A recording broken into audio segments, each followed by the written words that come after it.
Live from Hotel Zeta, it is Punch Drunk Nerd, ladies and gentlemen.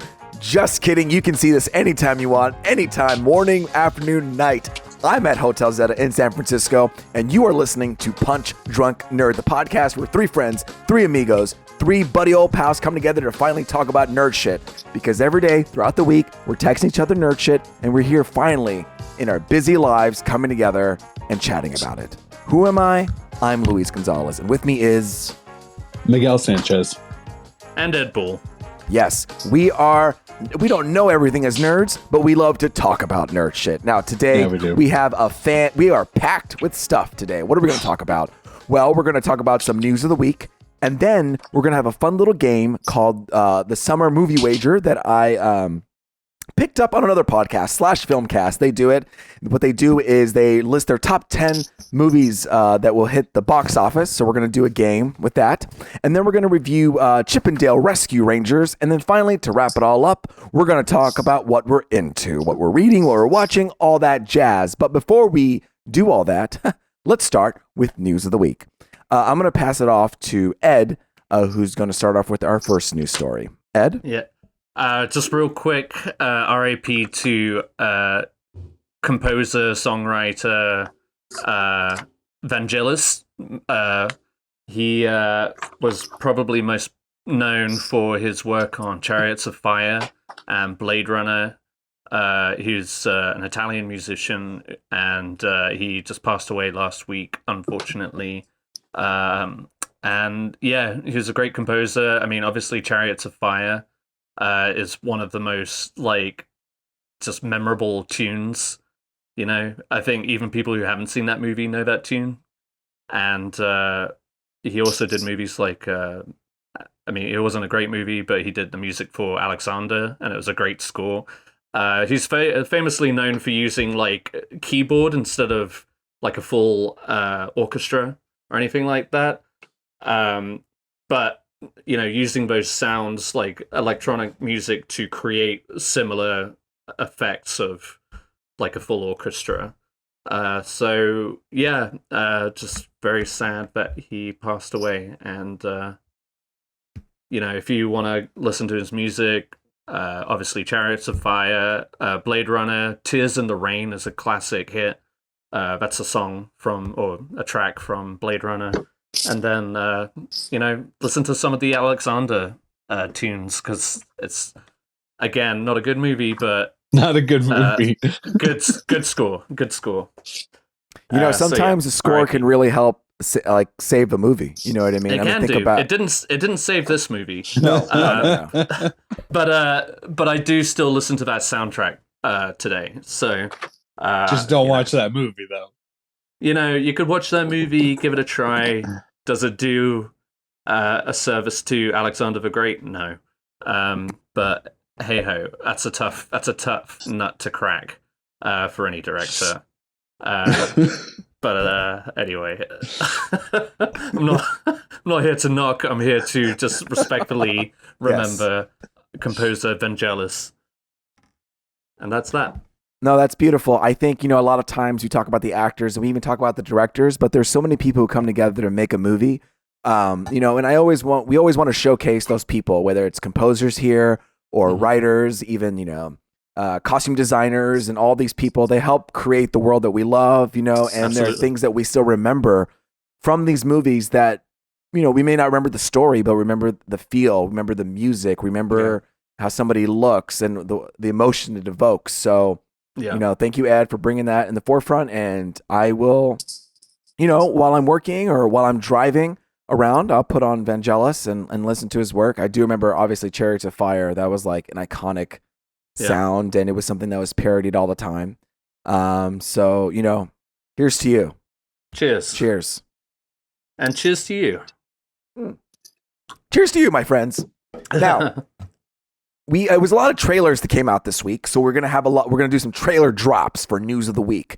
The first trailer we're gonna talk about, big trailer, obviously coming from Marvel. It is Thor: Love and Thunder. We got a full trailer, and we got to see Gore the God Butcher for the first time. Christian Bale's Gore the God Butcher. We have never seen any iteration of what this character looks like. So it was really interesting to see him come out. What did you guys think about this new trailer? I liked it very much. I think I said this a lot when the first trailer came out. I was content with not seeing any more footage. And I stand by that. But, it was, inevitable that we were going to get at least one more trailer for this movie. And I wouldn't be surprised at least one more closer to its release, probably. But it was fun. It wasn't too revealing, I think. It touched nicely on where Thor and Jane, or Lady Thor. It's just Thor. The Mighty Thor. I think they're calling it the Mighty Thor, yeah. Right. But her name was Jane Foster, right? Initially. Yes. So touch on there. We don't see much of the Guardians, but and then of course, like you said, Christian Bale as Gore, the God Butcher, and all you had to say was Christian Bale is playing the villain in the new Thor movie, and I'm here for it, and it's going to be at least interesting. Oh yeah. And I don't think Christian Bale is one to pick projects willy-nilly, so hopefully this is going to be a cool character. And we got Cate Blanchett with the last Thor, so Taika knows how to pick them. So I love Cate Blanchett. Very excited. I like the look. I shared that picture on our notes of that one shot in the trailer where he's kind of coming out of that foresty thing, and just like in the shadows, the structures of his face, like the whatever, just makes him look like his face look like a skull, and it's very just eerie, and I'm here for it. I like it. To jump off of that, like this cool eerie shot that you'll see when you watch the trailer. There was a cool shot in Ragnarok when Valkyrie is flying through to take down Hela, and it was like a very cool looking thing. It was almost as if like a light was circling around their face, and it was like out of a painting. You know what I mean? Yeah. And so I really like it. Yeah, you know what I mean? She's like Valkyrie's flying with the horses, and she's diving, on the horse, and, right? Yeah. Yeah. And Hela's throwing the necklace swords. Gorgeous, like that is such a cool shot, and it's just like you can see him being creative and bringing some more stuff that's outside of what we typically see in a Marvel movie. It's like an ancient Greek painting, you know what I mean? Yes. Like very visceral, almost like a mosaic, but like, he has a knack for those kind of shots. Yeah. The silhouette shots almost. Yeah. Yeah, exactly. Miguel, what'd you think about the trailer? So a couple things. First off, I couldn't believe we were getting another trailer so quickly. It feels like, I just watched that Thor trailer, a couple weeks ago? You know what I mean? Yeah.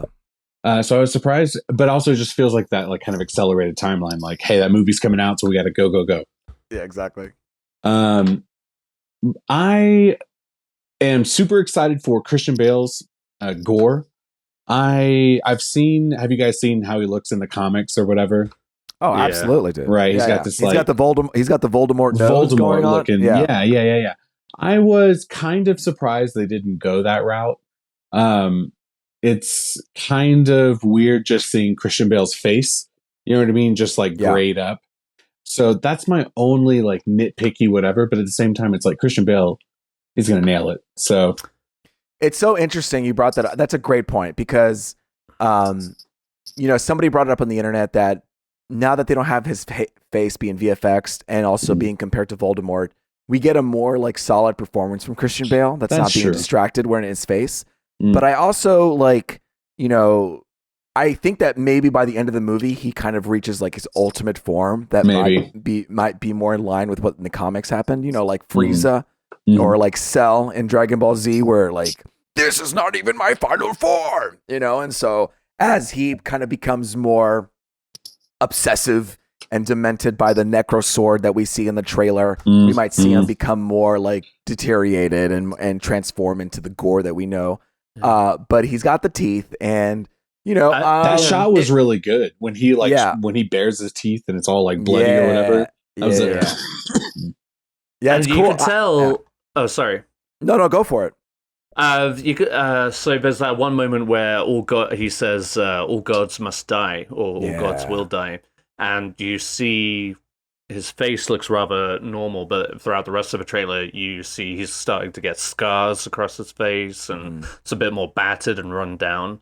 So I think, like, maybe, and I don't know much about the character, but, like, a lot of his journey kind of consumes his physical being, much like Voldemort or whatever.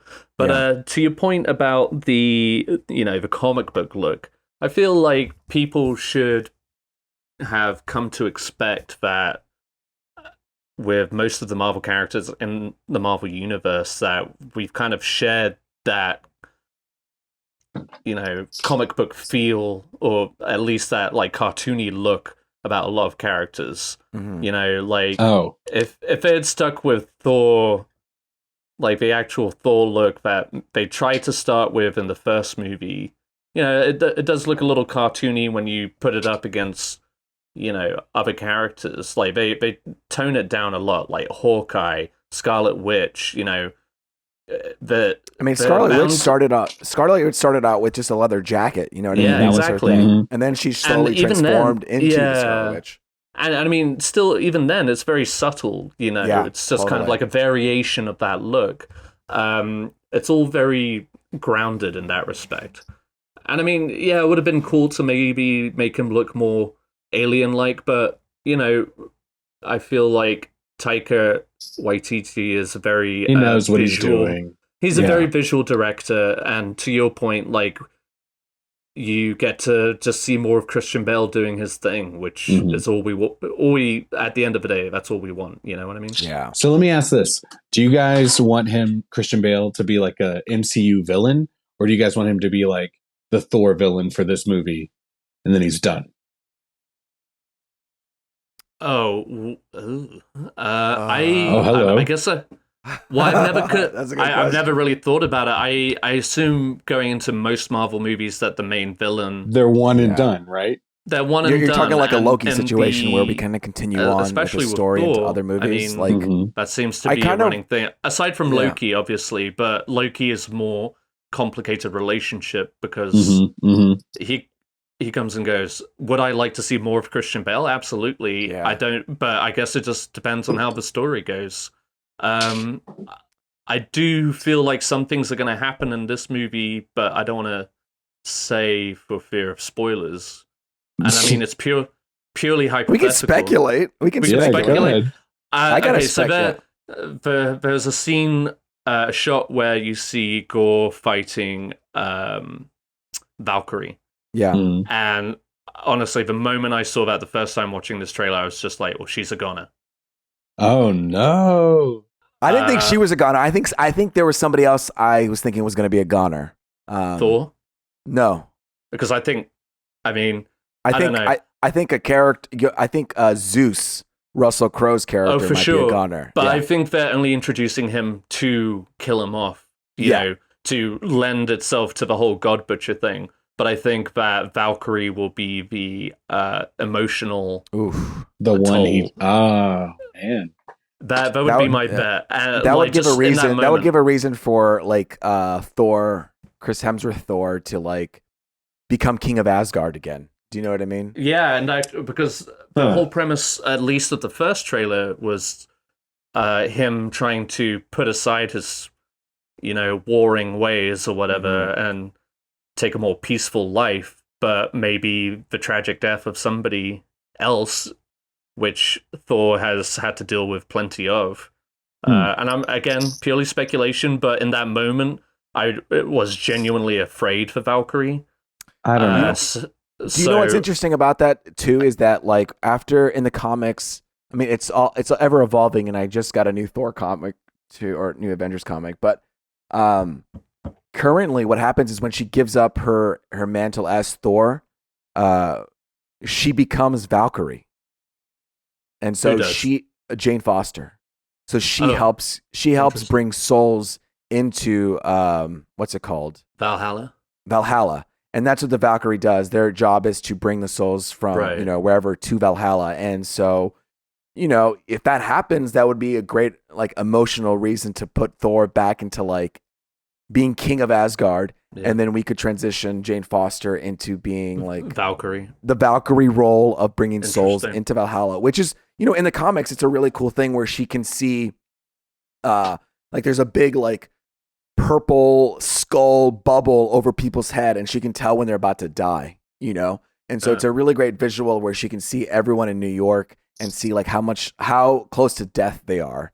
And the bigger the skull over their head, the closer they are to death. And then she kind of takes their souls into Valhalla.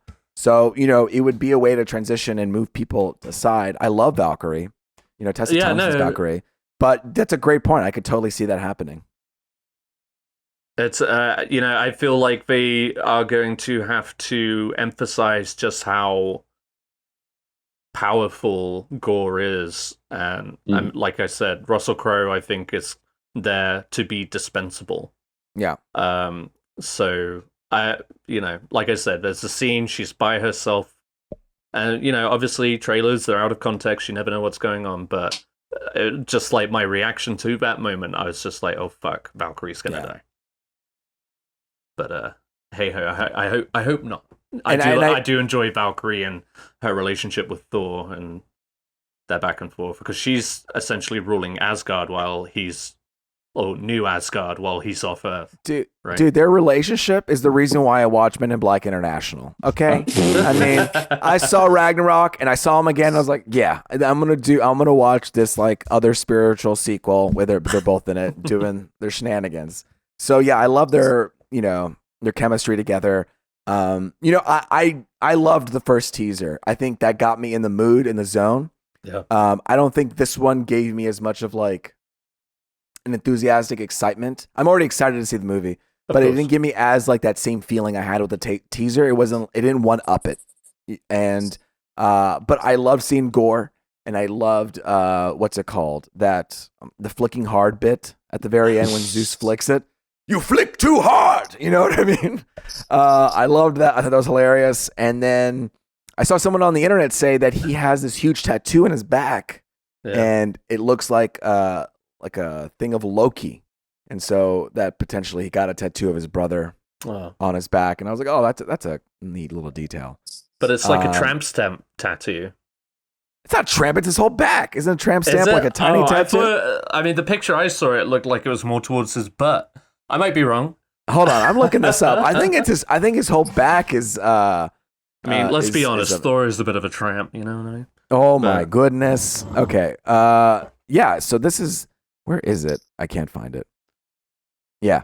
It's very exciting. Very exciting stuff. Who knows what's going to happen? A lot of crazy things. You know, the weapon that Gore wields is actually part of the symbiote, like Venom connection. Oh. So who knows? And the weapon that Hela was using, I was just about to say, is technically the same weapon. So it's very, you know, he found the weapon that Hela lost and picked it up and is using it because it is a symbiotic thing introducing Venom. Who knows? But yeah, go ahead, Miguel. No, I was going to say, shout out to IGN. I was just watching a video today where some guy was just like, yeah, that's the sword that Hela had. So I was like, dude. Okay. Shout out to me. Okay, I called this out episodes ago. Are you not listening to these episodes? I called this shit out. No, shout out to me. Okay, I said the dude from IGN. I said Luis Gonzalez. That's it. That's who I'm okay. Oh, very nice. That's a smooth move you got. Yeah, no, it's and like also like this has been, you know, if you have the opportunity, Thor: Love and Thunder comics 1-12. You know, they're. Sometimes when you read comics, you feel like you're in the middle of something and you've lost, like, what's going on? Who are these people? If you read Thor: Love and Thunder 1-12, it's a nice, you know, story that's kind of like in a bubble where you can just, there's a beginning, middle, and end, and there's no really like, you know, loose ends to it. So if you want to get an idea of Gore, most of Gore is right there. Check it out. I really highly recommend it. Yeah, I don't know. Oh, I will say this, okay? Can we, for the love of God, give these people some real masks to wear? Because I cannot stand how digitally they looked. It was so bad. I literally scratched this out because I thought we weren't going to talk about it. I was so annoyed by when that, I saw it on his face, I was like, is this a face tracking app on Snapchat that's happening? Because it looks so bad. Bruv, get this guy a mat. People can build these things. Sorry. It looks cool, you know, and it just looks so bad. Can we specify what shot we're talking about? Are we talking about when Thor's wearing the helmet? Thor's wearing the big old helmet. Yeah, that's what I'm talking about. And even later, when Jane Foster's walking in the scene, she's wearing one too. And that one's a little bit better, but it's still like a little bit rough. I was letting that go, like from the very first trailer she showed up in. I was like, okay, they're gonna work on that. But then, bro, when they like straight up, like it was like with the wings of eagles across his face. Yes, I was just like, bro, what are we looking at? Yeah, it took me by surprise. Yeah, it took me out of the moment. I was just like, yes, this is what is happening. I was fine with the like the Ragnarok one. I felt like that worked for the scene.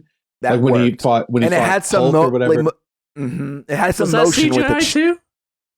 Yeah, I don't know if it was the motion. I think you can't have a some of it was. These days?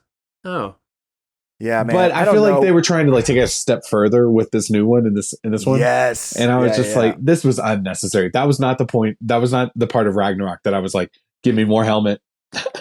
Yeah, I feel you, man. And it's just like I don't know I feel like they're trying to find the balance of it all, but let's be practical on this. And I just like these capes. It's a helmet. Just put it on. It's a helmet. Yeah, exactly. And then these capes that I'm seeing are CGI. It just I love Marvel, but I'll take a CGI cape. Honestly, I will CGI too, cape but is it's fine. just like.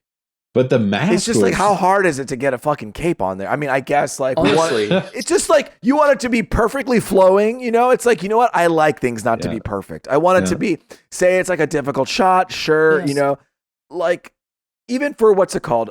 Falcon and the Winter Soldier. So I watched the behind the scenes of that, and his mask, they said they had problems with it because it kept like near his jaw. Like pinching or whatever. It would billow out, and it would create like kind of not a clean line around his jaw. So in post, they kind of cleaned it up.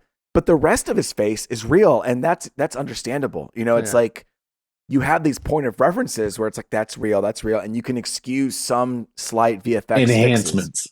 Yeah, like I'm fine with little enhancements, but when you just blatantly, and you know, when they were doing Avengers Endgame, those white suits were completely VFX, and I think for most of the time it's pretty good, and sometimes you can tell it's VFX, and so I don't know if they're like, well, we pulled that off, we can pull anything off. Well, brother, now you're doing 20 Disney Plus shows plus movies, like how the VFX. I mean, how greedy are you going to be about it? Anyway, that's like one nitpicky thing that. Well, it also seemed like the thing that took me out of that moment was like right before it, when he catches or tries to catch Mjolnir, he's not wearing the fucking helmet. Yeah. No. So the very next moment, he's like, Jane? like Shaggy from Scooby-Doo. But I'm an idiot. I guess I fell for it. I didn't realize it was fake, but it makes sense now. Watch it again. It is I'm such a. I hope they fix it. I mean, you know, watching it on your phone. It's But there you go. You know, you gotta put it on. Mr. What movie theater man wants to watch on the big screen, watch it on your phone. Blow me, Mr. I mean, these are fucking trailers we're talking about. Thank you very much. But it that's always one thing that always bothered me about Tom Holland's Spidey suit. Yeah. I feel that. Is that like it looks like floating heads? Yeah. You know. To what point? To what purpose? You know, just put on a fucking suit. I was watching Iron Man, and as much as like Robert Downey Jr. was having difficulty with it, there's like a shot of him where he's wearing the suit, and it's like, dude. Oh, sorry, there's a burp. Oh my god. Luis is on fire tonight. I was like, oh yeah, that's really cool. I can actually feel the suit, and then it became cumbersome, and they reworked it, and but yeah, man, practical stuff. I feel like they always want to feel safe and have the ability to change things in post. Yeah. You know? But it's just like... It's a little excessive, though. It's tough. And especially like the momentum they've built. It's like they got to go, and they can fix everything at the back end instead of the front end. But I don't know. I really hope, somebody fights back on that. But I'm excited. Thor Love and Thunder. People are still too mad about the fucking... She-Hulk thing. So Oh yeah, I mean, Jesus, that's really hard too. Yeah, they don't care about helmets right now. But July 8th, it comes out. Really, July 7th. Okay, I'm sick of that. Yeah. Oh, you know what? I'm sick of. Probably going to be the Thursday fan. 6th. This is it says July 8th, but come on, everybody. We all know it comes out the day before. Let's stop saying it comes out on a Friday. All comes these out movies July. come out.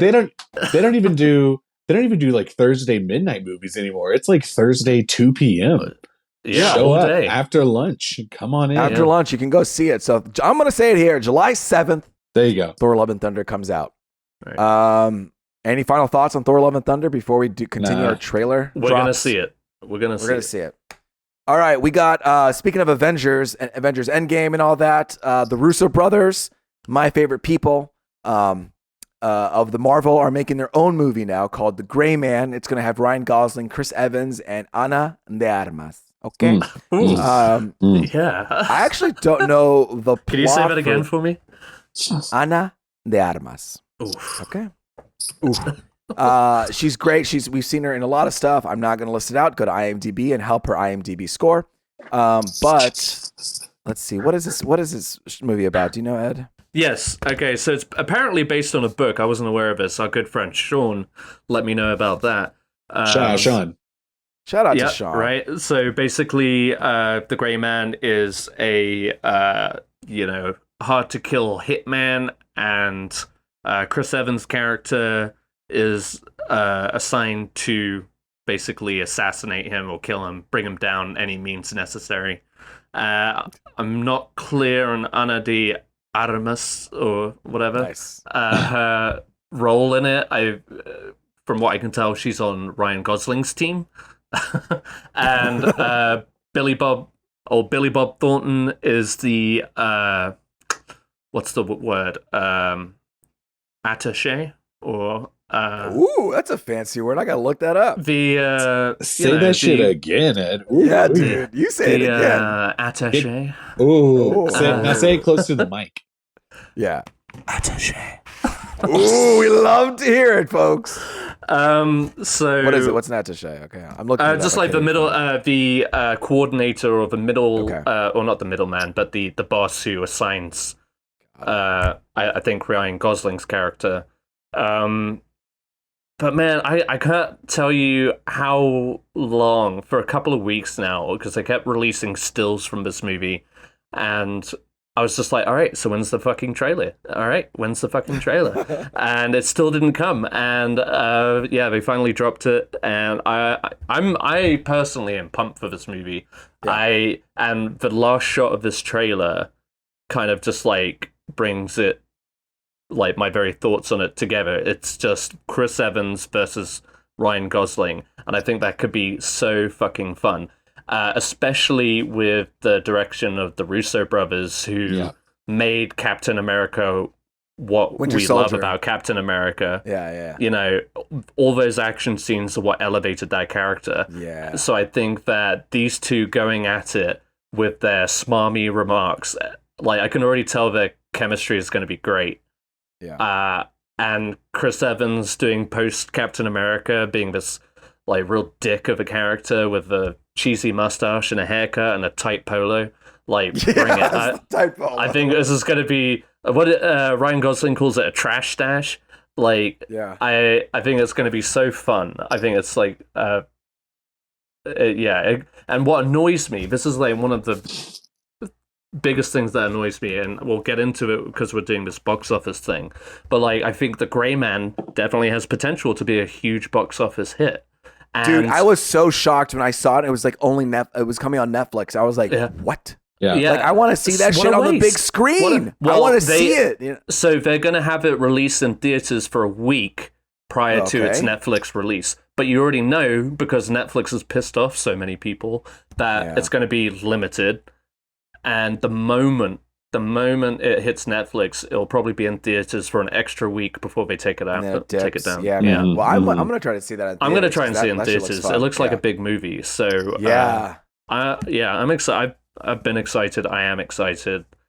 And sorry to... I don't know. Yeah. I definitely don't feel like this is... I'm going to come in with a hot take. Oh, hot!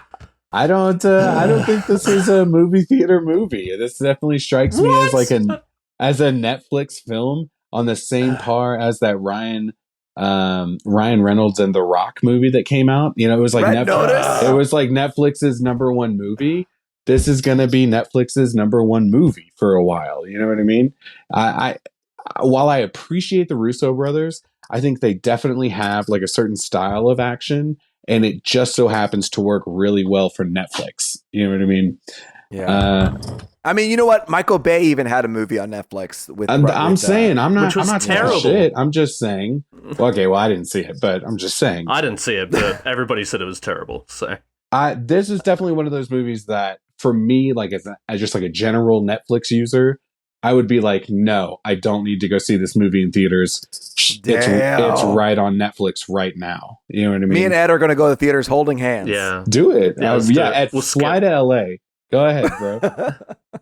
I need a vacation. No. Yeah. No, seriously, have a fun time without me, okay? No. No, you want to stay on your couch and watch it on Netflix. So I don't know. I kind of do. Jog on. It's super cheap. It's super cheap to do that. I mean, it's already paid for.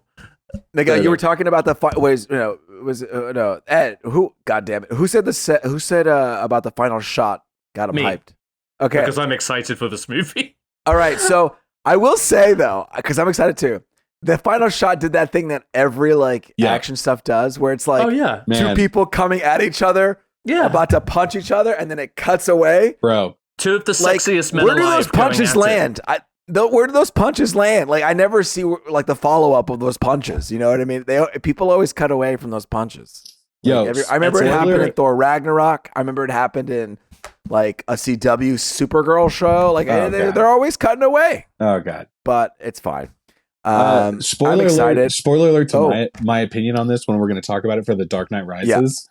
But they definitely have a stupid ass shot like that in that movie where where Batman did they cut away as well? But it's like in the movie they cut away. It was like, what were you doing with that shot? That was not good. What happens next? I want to talk to a fight choreographer and be like, okay, these two people are attacking each other. Bro, what is the next move? When we watch that movie, I just want everyone to watch that moment where they just punch at each other and you just go like, y'all look dumb. You know what I mean? Yeah. All right. Yeah, so we got a heavy episode, so we're gonna move on through. I'm excited for this one. Okay, 3,000 Years of Longing, directed by George Miller. I think this is his first movie ever since Mad Max, right? His last movie. Correct. It's got Tilda Swinton and Idris Elba, and it's based on a book as well. It's really cool. Maybe Ed, do you want to? I mean, you're throwing these trailers down. Do you want to lead this one again, because this looks really cool? Well, I mean, I don't know much beyond that it premiered at Cannes, and really? Okay.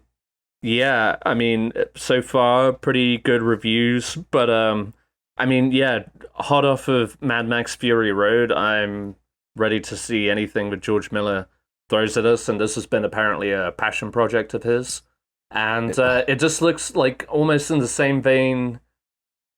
Not obviously as weird or whatever, but it just looks fun and very visceral, like Everything Everywhere All at Once. Yeah. And it's just like, I'm here for it. Like, it looked like a lot of fun. From what I understand, Tilda Swinton buys this lamp, for lack of a better word, brings in Idris Elba, who then goes on to tell her, she has 3 wishes, but then tells her his history of being essentially a genie, I guess. There's another term for it, but I don't know djinn, what it is. Right? Djinn? A djinn? Is that right? I think so. It's spelled DGINN, but I think the D is silent. And it all builds up to her, making a wish that, is she going to free him? Is she not? I don't know. Me no know. But I'm excited. Tilda Swinton obviously is great. Idris Elba also, it'll be interesting, to be sure. It's going to be kind of wild, knowing George Miller, but I'm here for it. Yeah, it's based off of the djinn in the Nightingale's Eye. is a 1994 collection of mythical short stories by British novelist A.S. Naturally. Byatt. The visuals really excite me. You know, I think I'm always a proponent and for new. I mean, I guess it's based on a book, but still, like stuff that isn't locked into famously known IPs. You know, and so this is something that we should all go and support and let people know, hey, we want more original type of content, even though it is based on a book, but still. It's a romance fantasy. Yeah, I mean, it's not something that we would have anticipated as George Miller's next movie. No. Mm-hmm. You know, or, you know, any director who just came off of the success of Mad Max, you know what I mean? They would have gone straight. I wouldn't expect to see a romance movie from George Miller. Like, okay. And again, headlining with Tilda Swinton, bring it on. I think that'll be fantastic. I hope it is. I did a Google search here, and it's very strange and it scares me, but I'm still going to go watch it. There's ratings already up, I guess, from the reviews from Cannes.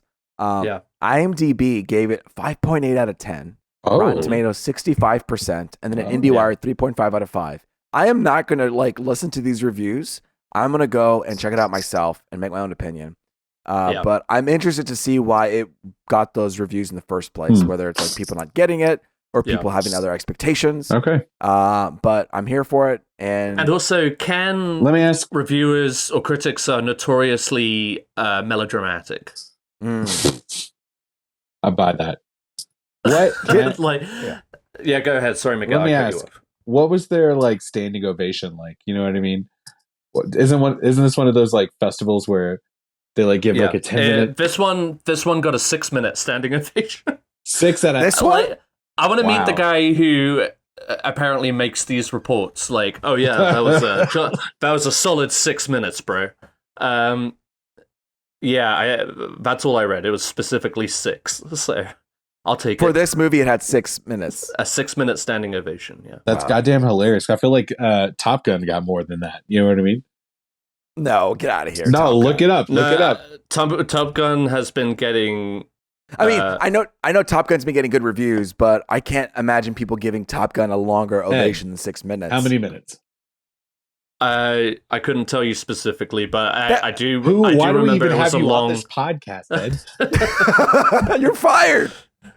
No, okay, but I mean, 6 minutes in general, that's a stretch. I can't be clapping for 6 minutes. I know. No, I'm not saying I hate it when right. people clap that long. I hate it when people in clap. theater, it makes sense because they come on stage, they leave, and then they come back on, then they leave, and then they come back on, and then they bow, and then they bow. It's that never makes sense. It's still obnoxious. At least that, it's okay, I get it because I see there's a kind of a narrative. People are leaving, people are coming, people are leaving. Yeah. But if it's just rolling credits, am I clapping straight for what? Well, so they usually, the cast and crew, they come out. They're either in the audience or they bring them out on stage for a Q&A or whatever.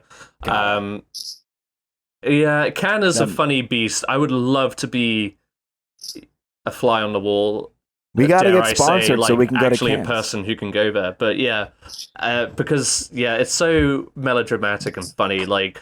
Every movie gets booed at some point or another. And, who goes to a movie to boo at the screen? Okay. Fuck off. I take that back. That sounds awesome. Okay. Who doesn't Who is doing that? Who's that rude to be booing at a theater? I don't know. These pretentious years. Pretentious French critics. Listen.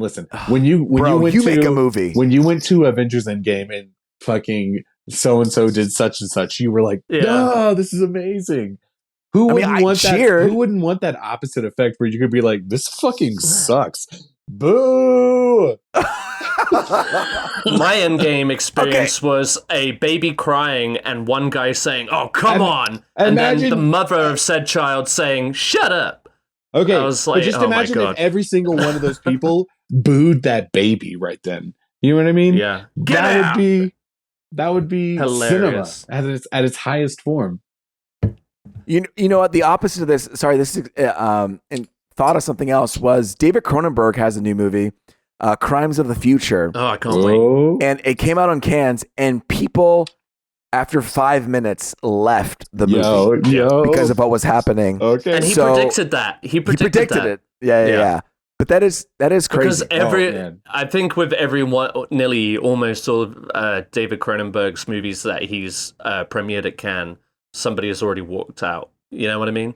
Like I said, people are so melodramatic at this festival. It's absurd. Because you go to any other festival like Venice or the New York Film Festival, yada yada, and you don't hear about walkouts or people booing or whatever. It's like people like to get theatrical at this festival. That's what makes it so fun. And it also, like, the almost the most controversial film will get the Palme d'Or or any like grand jury prize or whatever. It's a lot of nonsense, but it's so much fun.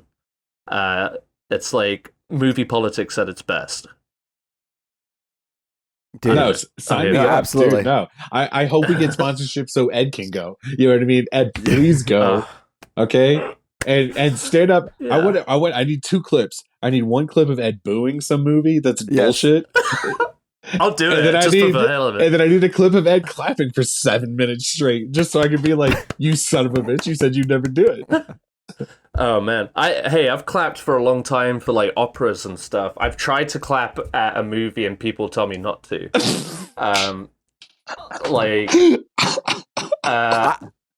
I wanted to clap. That? Someone clapped and said not to. They were like, "Stop clapping." It must have been like a date, literally. Right? I'm trying to think of what it was. I want to say Spider-Man: No Way Home, and our friend Mike stopped me. He was just like, "No."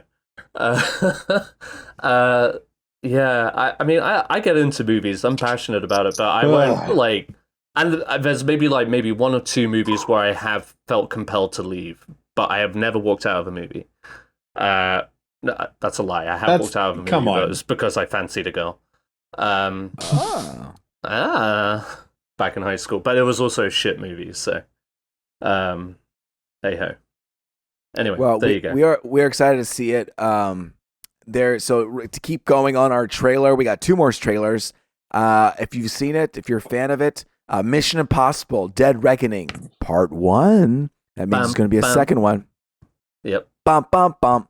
And Tom Cruise is doing what he does best and is running. We got to see him run in this trailer, and there's like a statistic: every time Tom Cruise runs in a movie, it does well. So this is going to do well. We talked about this in our text chain, and we all were like, "What did you say, Miguel? What did you say about Mission Impossible?" I just cannot, and this is no offense, Ed. Okay, like I just can't keep track of these movies. I watch a trailer and I go, "Yeah, didn't I just watch this?" Yeah. I was sitting there going, like, when does he break his ankle? And that was the last movie he broke his ankle. I was like, when does he like hang on the side of the plane? That's this one, right? They were like, no, that was 2 movies ago. And I don't know. I can't keep up with these. Yeah, I remember that when the other one came out, whatever it was, I had, what's that? Fallout? Yeah, Fallout. I was like, I went back and was getting like a recap of all the movies because I was like, wait a second, didn't that happen already? Yeah. Didn't people go rogue already? Wait, didn't they shut down already? Wait, didn't they terminate Mission Impossible? Spoiler alert, Tom Cruise goes rogue in every fucking one of these movies. But that's the it's like, I want to see. Yeah, exactly. But you know what? For it's everyone against the system. For everyone shitting on Mission Impossible 2, I understand. It's got John Woo, it's got the Doves. But in that one movie, no one's going rogue, okay? And I don't think anyone goes rogue in Mission Impossible 3 either, right? He does. Oh, he goes rogue. Well, yeah. Okay, Mission Impossible 2 then is the only one where he actually does a mission, without anybody going wrong, internal affairs getting involved. Yeah, exactly. Like, he's always going up against his own agency, essentially. Like, they're telling him, don't do it, Ethan. And then he goes and does it. And that's that. Yeah. Well, I just couldn't believe it when it happened again. We're like, we're shutting you down or some sort of thing. Yeah. And this whole trailer was like the most Tom Cruise trailer, aside from the running, like that opening shot, like you were saying, that old guy talking to him. And then you just have that shot of Tom Cruise just doing very actiony, ooh, and it's just like, oh man, this is there's like a shot in a nightclub, there's a shot of him jumping off of something very high, and he's riding a horse in this one, like, and then 3 very generic looking white women. It's just I'm here for it though. It's so much like Fallout was an incredible movie. It's probably, and granted I haven't seen all of the Mission Impossible ones, but Fallout was great, and so I'm excited for this one. Yes, Miguel. You talk about Mission Impossible Fallout more than any other Mission Impossible movie, and if you put that trailer on right now, I feel like the general audience could tell like this is something a little different than the rest of them. You know what I mean? It looks really good. I don't think this movie's going to top that.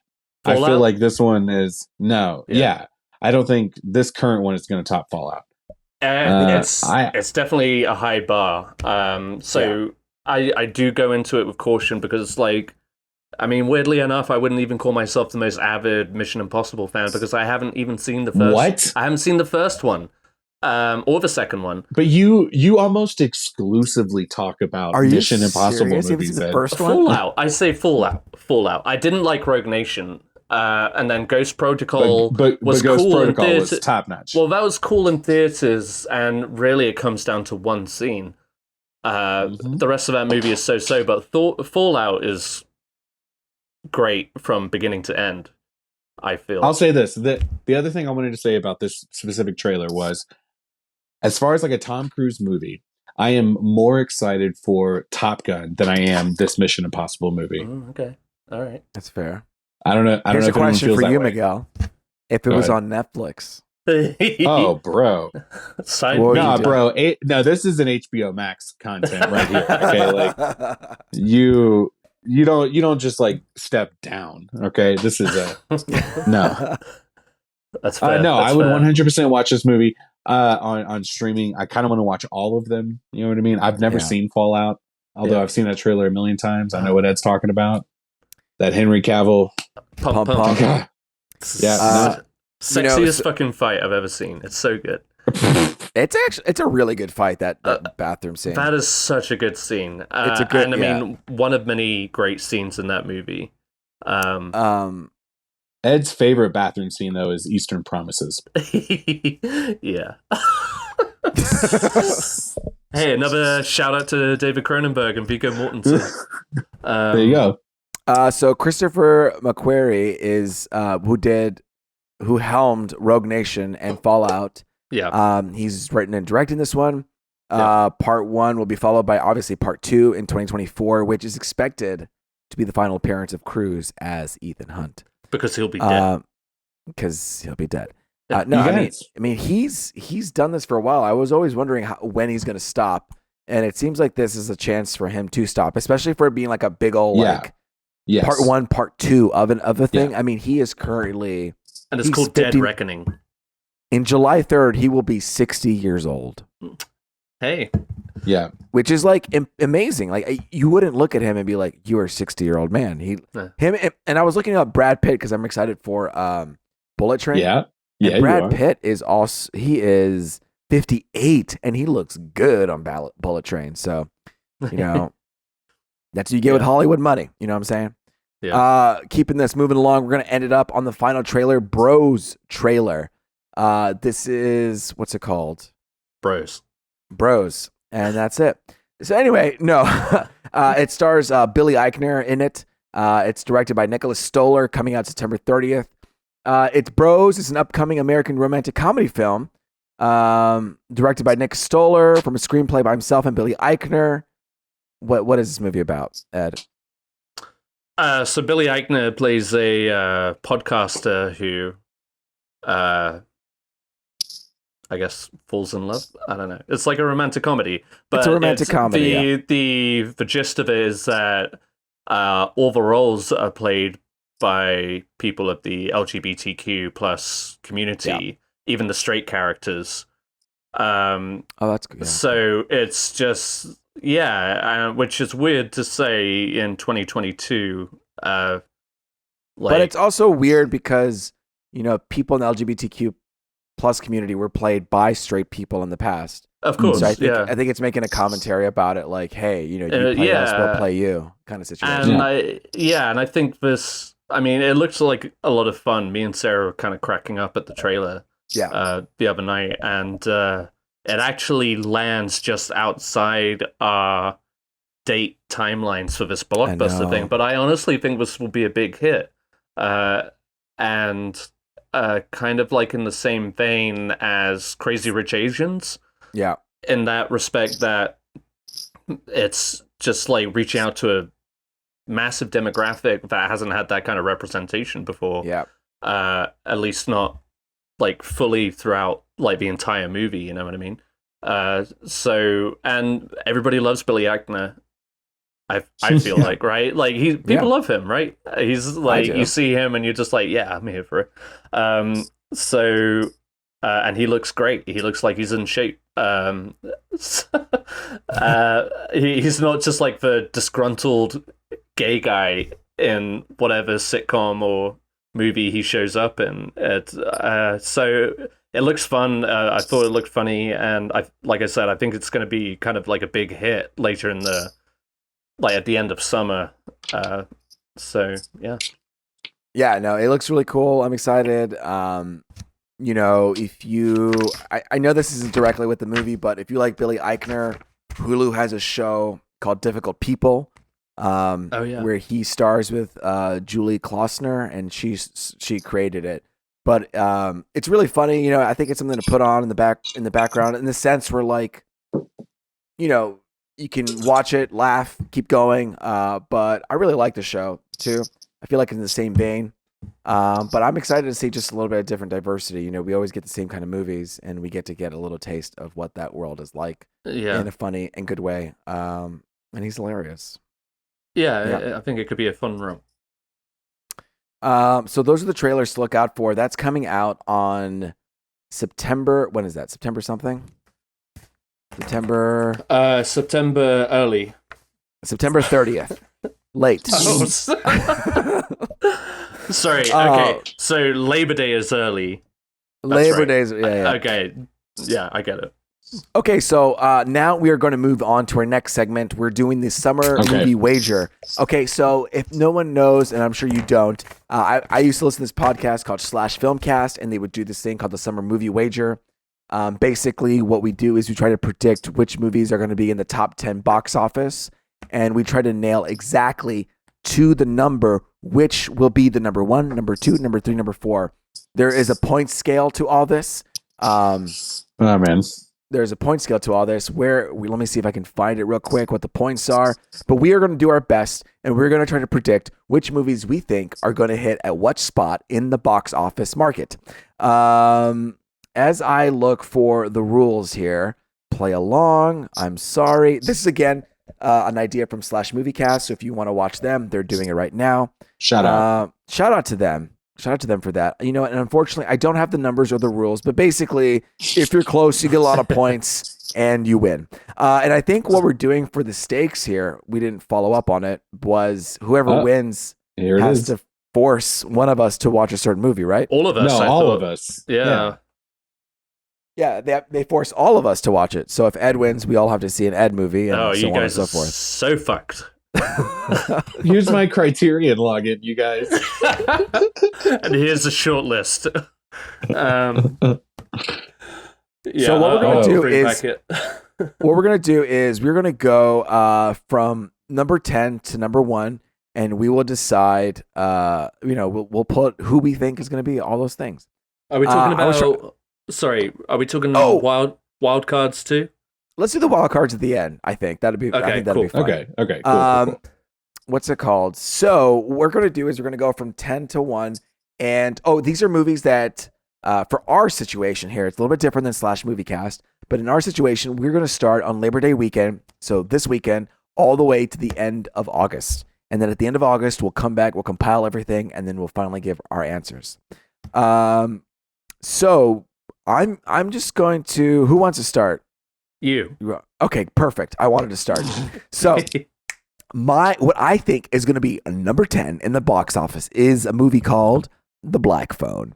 It's a horror movie by Scott Derickson. It's coming out June 24th. And I think it's going to be number 10 because it's a horror film by Scott Derickson. I just repeated myself completely. He directed Doctor Strange. He directed, God, what was the other movie? Was it Sinister? Anyway, he's a really great horror director. And it's the middle of June. I don't think a lot of people are going to see horror films, but I think it's going to make just enough money to hit number 10. All right, I'm passing the ball to Ed. Okay, my number 10 is 3,000 Years of Longing. And I'm basing that purely on the... are you questioning the date? Yeah, Luis? August 31st it comes out. Yeah, that counts, so right? It has, I mean, it has one weekend. Counts. Yeah. Yeah, but it has one weekend to make a bunch of money. Oh, fuck me. No, it's already there. You already said it. There's so many movies that could be in that. All right, well, whatever. I'll stick with it. All right, sticking with it. So I love to see it. I hope it gets a lot of money in that one weekend. And purely because coming off of Mad Max Fury Road, George Miller has also had success with like the Happy Feet movies. So I think another that's going to draw the same crowd, but I think it will garner enough hype maybe to. Well, now I feel stupid, but honestly, when we were doing this, I looked at the date. This was going to be on my list too. By the way, who is writing with a felt tip pen? I hear that just squeaky felt. I don't want to forget these notes, so I'm trying to real quick with it. Ed, I would have picked that movie too in my list if it wasn't released so late. And I guess I didn't. I needed to follow up on that date, I guess, that cutoff time. So, whatever. Fuck it. It's number 10. It's number 10. Yeah. It's not like I have it at number 1, all right, guys? All right? No, Ed, live that life. I'm already past my martinis. I'm onto my beer. Here we go. Okay, Miguel, what do you got for number 10 that's going to hit top for the box office? Okay, so everyone shut up now. This is my top 10, starting with 10. Elvis. I feel like the Baz Luhrmann Elvis movie. Rabble. No. No, I'm just kidding. It has more weekends. Okay. Yeah. So, that it does. That is my only thought. And more sex appeal, I would say. And to Ed's point, this is my number 10. Okay. Like this is where I put totally feasible. Yeah, no, I mean, all right. There we're at. Perfect. I'm going to go back to number 9. Here I am. My number 9 is DC League of Super Pets. We have some children movies coming out, and they do well in the summer because kids love to see these movies with their family. More tickets because imagine you're a parent and you're going to buy all these tickets for you, your wife, your kid, and your other kid. So I'm doing DC League of Super Pets. I don't think it's going to be one of the top ones. It's coming out July 29th. Yeah, it'll be top 10, but I don't think it's a top 5. Okay. So it's coming out July 29th, a little bit late in the game. Yeah. And I think it's going to be good, but I don't think it's going to be top 5 good. But that is where I'm placing it. Okay. I almost had this in my top 10, but I did a lot of research for this list. Yeah. And Warner Brothers animated movies, at least in the last couple of years, have not made much money. So I was just like, I don't know. Who really needs to see a movie about Batman's dog? Not I. You did so much research that you knew that 3,000 years was gonna be right. Touche. All right. Touche. Miguel, what do you got next for number 9? No, it's Ed's turn. No, he just did. Oh, wait. Oh no, it's not. I didn't. Oh my god! I was criticizing you. That's Luis. right. You're criticizing. My bad. Excuse me. Okay. All right. Number 9. Number 9, the Bob's Burgers movie. Okay, Ed. I feel like this movie is going to gain more traction definitely in the US than overseas. Yes, Miguel. Oh, you know what? No, I made a horrible mistake here. I forgot to mention for this game, the way it's laid out in the podcast that I was inspired by, it's domestic box office. So what? That's horseshit. Yeah. I mean, we're already on. This is recorded. I mean, come on. What does that mean? Should we do international? I mean, I've never done international. Absolutely international. Ed, we don't. America's the only thing that matters, okay? Clearly. Write that down. Louis America is the bigot. only- So, Okay, I'm well, Yeah, anyway, Bob's I'm Burgers signing gonna do off. Bob's Burgers gonna do great in America, so that's good for you. Is that is fuck everything aggravating. up? Does that It fuck things up? fucks up a few things of my perspective. Yeah, you fucking bet. No, here's the deal. Fuck it. Here we are. We're already here. Okay, doing Just write it domestic. down. All right, Wonderful. Bob's Hang on. Burgers. What was your number 9 again, Luis? My number 9 Pets. was DC League of Super Pets. I'll say this, Ed. I saw a clip of the Bob's Burgers movies recently. It looks hilarious. So And reviews have been positive. if any adult animated movie is going to do well, I think Bob's Burgers is one of them. for sure, So it's definitely got that kind of following, right? I mean, yeah. And I mean, I guess to my point, yeah, I do think it would do better domestically than overseas. So great, good for me, I guess. I'm so All right, annoyed. Miguel, right now. what do you got next? Okay. This is why I drink. This may kick me in the balls. My number 9 is Bullet Train. Okay. Doesn't kick you in the balls at all because, yeah. It's I mean, almost- I don't know if Luis's number 8. It's my number I don't 8. know. I'm gonna. Okay. Yeah, I mean, spoiler alert. It's my number 8. So Okay. it comes out August 5th. But you want to give your Shay? It does Spiel. come out August 5th, but that's why I put it so low on my Yeah. top 10.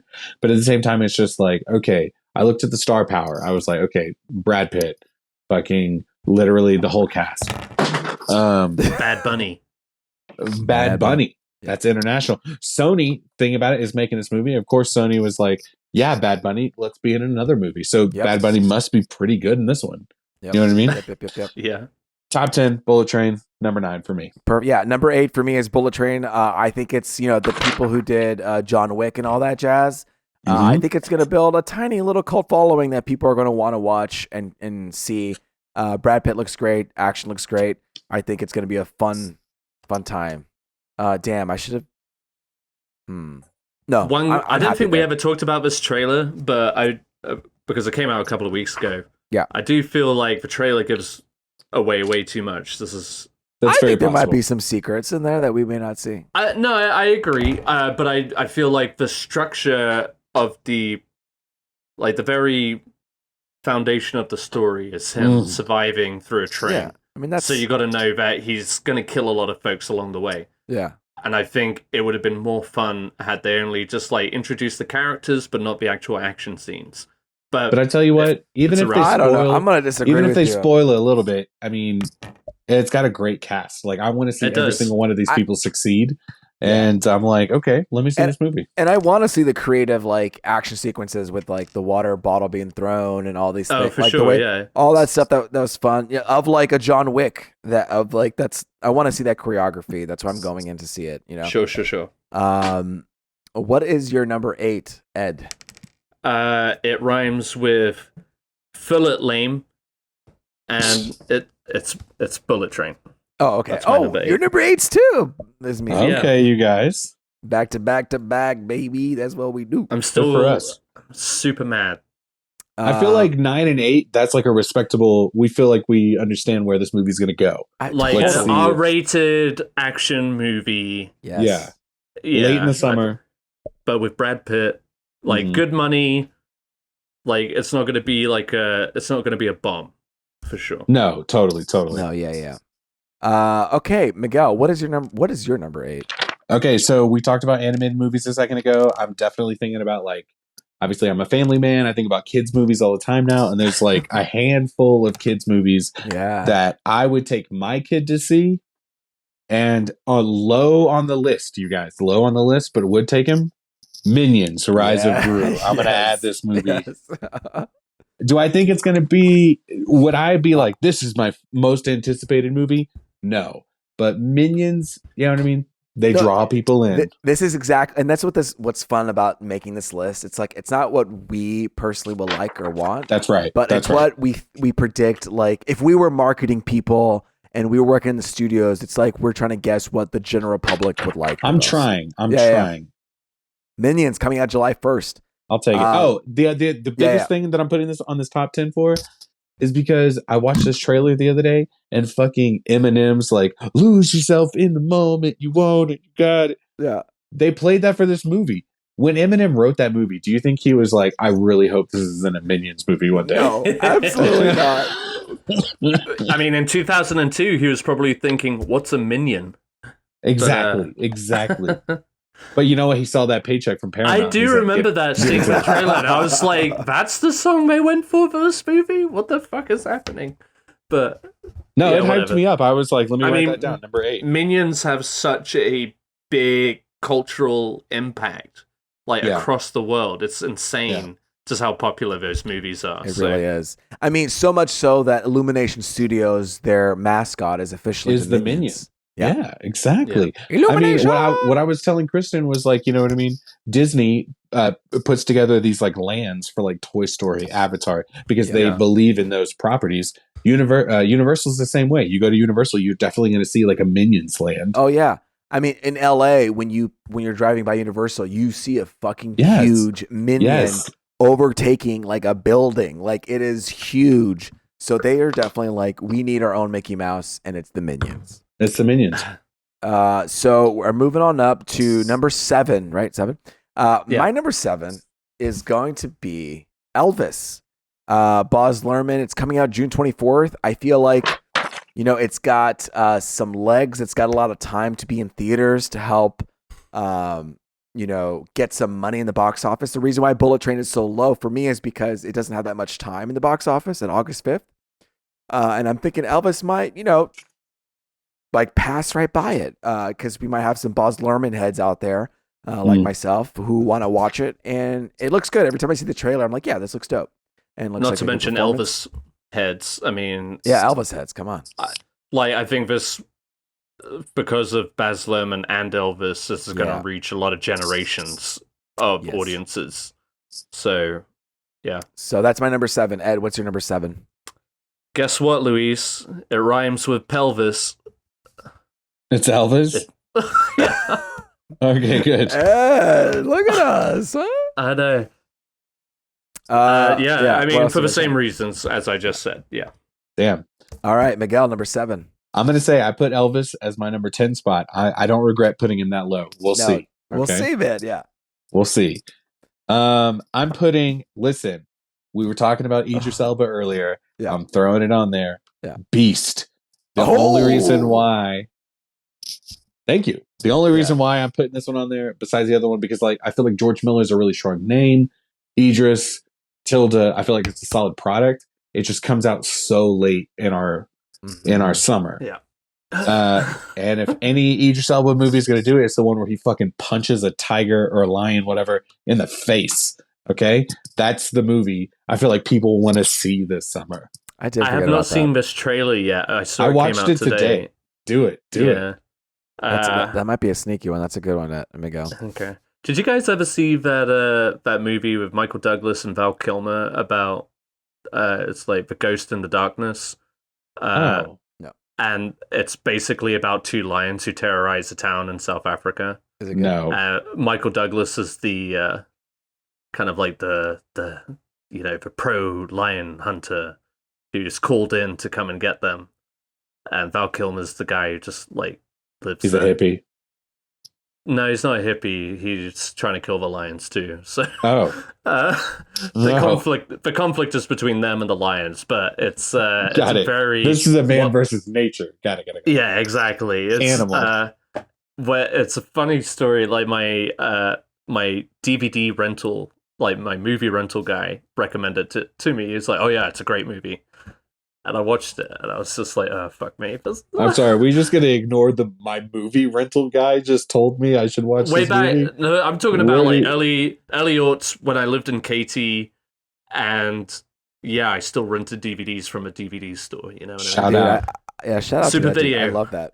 Yeah, I don't know where he is now, but I hope he's well. Going. What is that? What was that, number 7? Yeah. My list doesn't have numbers, so I'm having a hard time. Oh, Luis, my number 6. I know. My number 6 is Minions: The Rise of Gru. Man, coming out July 1st. I have it a little bit higher. I think just because Minions and Despicable Me has a following, coming out right in the middle of summer. I think it'll do pretty good. A little bit more than Elvis and Bullet Train. Will. So yeah, Minions is my number 7. Ed, we've 6. diverted paths here? Oh, 6. Ed, what is your number 6? This is where we part ways, Louise. Goodbye, and my I friend. cannot emphasize enough how much my list was based on international. Oh, okay. Oh God. Okay. Set. I thought you were about to take like a super anti-Minion stance. I was like, okay, we get it. No, Like, not at all. Not at all. Not at all. So my number 6 do it. Say it. is Nope. Okay. Yeah, that's not bad. What are you No, I upset know it's about? not bad. No, I'm upset about the whole list at this point. But, So far, so good. Do you think Nope is going to do better internationally than domestically? No, but it does alter several of my picks. right. Just generally speaking, Okay. I'll get into So that later. This was you when on I get- the fly making this choice? No. This is where I had it. Okay. Based on international. Because the funny thing about both of Jordan Peele's movies, they made almost exactly the same amount worldwide. I'm talking about Us. I'm talking about Us and Get Out. Both of those movies raked in roughly around 255 million worldwide. Okay. Like exactly. Like how often do you see that with that is very odd, yeah. follow-ups, especially with Get Out being such a big hit? You would think the follow-up would Ed, maybe exceed that. Yes, I see Miguel. that. I see that research coming through. All right, you know what I mean. I did hard research for this list, This and is good. I'm that happy. shit. it has all gone to pot. But and you'll see that later when I get to it. But anyway, here we go. We'll see. All right. Miguel, what's your number 6? Okay, my number 6 is an A24 movie. Oh, I love it. Is it Buddies? It's Bodies, Bodies, Bodies. Dude, baby. Miguel, you are putting out movies that I haven't even put on my list here. Bro, I also did research in You the span did. of about 45 minutes of my I day love today. it. It's like So- back in high school again. I had a sick kid today. But yeah, no, when I looked at it, I said, okay, A24. And there's a couple of A24 movies I feel like coming out this summer. Dude. But the reason why this struck me is it's like a super Gen Z cast. It's Pete Davidson's there. There's like, oh man, who else? There was someone else that I wanted to highlight. I didn't write it down, but I looked at it and I said, this is the movie that I feel like It's going to draw potentially people are going to go see. Yeah. Like if it's good, word of mouth will pull people in. Yeah, what I was telling Kristen is this felt like the millennial version. I mean, the Gen Z version of Scream. No, I was going to say Spring Breakers. It just felt like it gave me like a fun vibe. Sure, dude. I just saw the trailer. Yeah. Oh, sorry. No, I was gonna say I wanted to add. I want to put this in my dark horse wild card category, but I'm not gonna change it. I'm not gonna add it. I'm not gonna adjust. I'll go ahead and good say it is one of my wild cards because I just good. saw the trailer for the first time in front of men, and I was just like, I could see how this would have a lot of appeal. Yeah, because the trailer was, I was just like, okay, I get it. It's very meta, and it's my number 6. You know what I mean? I was like, I mean, that's pretty high. This is like my top bottom 5. So okay, all right. Well, Ed had it as his number 6, but for my number 5, it's going to be Nope. There you go. July 22nd. Yeah, I think it's going to do great, Ed. I think it's going to be a good movie. People like Jordan Peele. They want to see more. Absolutely. That's all I got to say. Ed, what's your number 5? Okay, so this is really where the international and domestic start fucking up. Let's hear it. Okay, so for number 5, I have Top Gun Maverick. Dude, okay. Well, you're a dumbass. Hey. Hey. Well, so God damn it. There are so many reasons why I ranked this low, and you'll see that in my top 4. But it, yeah, I mean, I think Top Gun, the first movie, was trash. Sure. I think that this new movie is gonna lose a lot of its homoeroticism, which I don't know. kind of just makes the first one so much funnier.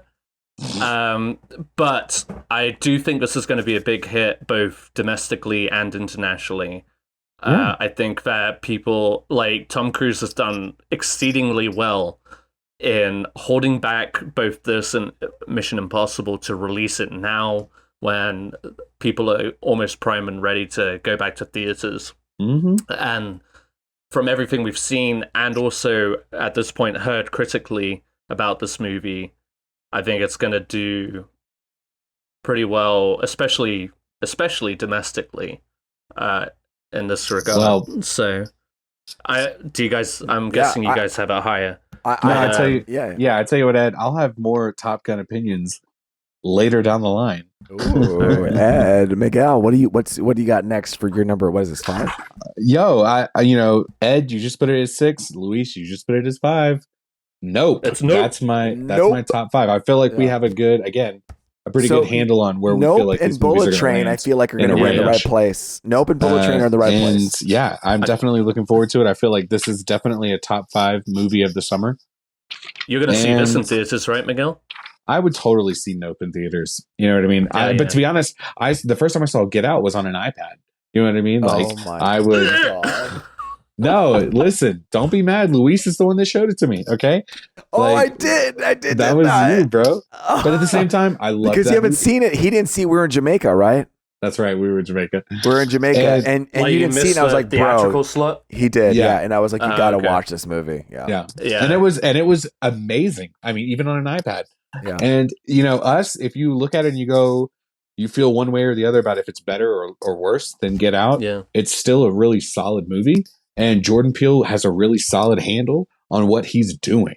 So this is Nope for me is absolutely a top 5 film of the summer, and it's one of the ones I'm most looking forward to. Yeah, totally. My number 4 is going to match with Ed's number 5, Top Gun Maverick. Oh my God, you guys. I keep hearing, people raving about this movie. And when I saw it on IMAX before Doctor Strange, I was like, wow, if the editing and on the pacing of this matches, be pretty cool. I'm excited. I think it's going to draw some people into it. That's it. Ed, what's your number 4? It is Lightyear. And the reason why I had it lower, or what I would consider lower at this point, was because Pixar pisses off a lot of international markets. I see what you're saying. Because of its inclusion of like LGBTQ characters, which this movie reportedly does. And Pixar takes a strong stance on that. So I didn't think it would fare as well as some movies, but obviously it's Pixar. Man, it's Buzz Lightyear that so many people, this is a love character taken in a new direction. The trailers look great, and I think, that's just where I ended up with, again, with an international perspective, but I think that's where it'll land. Honestly, I think for me, obviously it'll do great. Sorry, I just want to say, I think Lightyear is going to do way better domestically than internationally. I agree. I think you're absolutely right. So this is why I'm irritated. I'm sorry. I don't understand. It's a great spot. Okay. I personally think, just listening to your 4s, I'm worried because I have some like 2s and 1s. Lightyear for me is absolutely number 4 spot. I think it is going to be the hottest. I don't know why I said hottest. That is your 4. Lame. I think my number 4. Yeah. Okay. I think Lightyear is going to be like the family film of the summer. Yeah. My son, for me personally, I know I'm biased. My son, this was the first time he saw a movie trailer and said, "I'm going to watch that." You know what I mean? Whoa, really? So, yeah. He was like, "I want this," and then he wanted to watch that same trailer like over and over again. So this is, I think, going to be the first movie that I take him to, which I'm really excited about. And to me, just because of what I think are going to be the top 3, I think this is absolutely primed for top 4 spot. Can I ask you, just so the audience can know as well, how old is Forrest? For the audience to know perspective about. Yeah, no, sorry, I'm still getting over this cold. He's 3. He's 3 years old, so just in March. So he's definitely like, cognizant of the world. And the fact that he was just like, I want to see this. That's and cool. I was watching it going like, I wanted to take him to the Batman, and Kristen told me no. Oh my God, Miguel. He knows. Rightly so. I know. Yeah, I told you the other day I showed him Thor Ragnarok, and like the beginning is like the dragon chasing him or whatever. And he does this thing when he gets scared. I love him to death. He does this thing when he gets scared. He holds his hands over his ears, and he's like, "It's really loud." And I'm like, "It is." Lily really does loud. that too. It's like it's not a visual thing; it's a loud thing. Yes, absolutely. I love that. Yeah, Miguel, when I have a kid, I'm thinking about introducing him to Batman animated series. Do you ever think that you'll do something like that with him? Ed and I have talked about that before. He's showed Lily, I'm pretty sure, and I've done the same with Forrest. She gets excited whenever she Luis. You just sent me that Batman cowl. Yeah, from 97, but she recognized it immediately. Oh, she's like, "It's Batman." That's but yeah, so no, she's definitely seen quite a few episodes of Batman the animated series. That's cool, and she was enthralled. Yeah, I'm excited to have a kid and watch that whole series with him.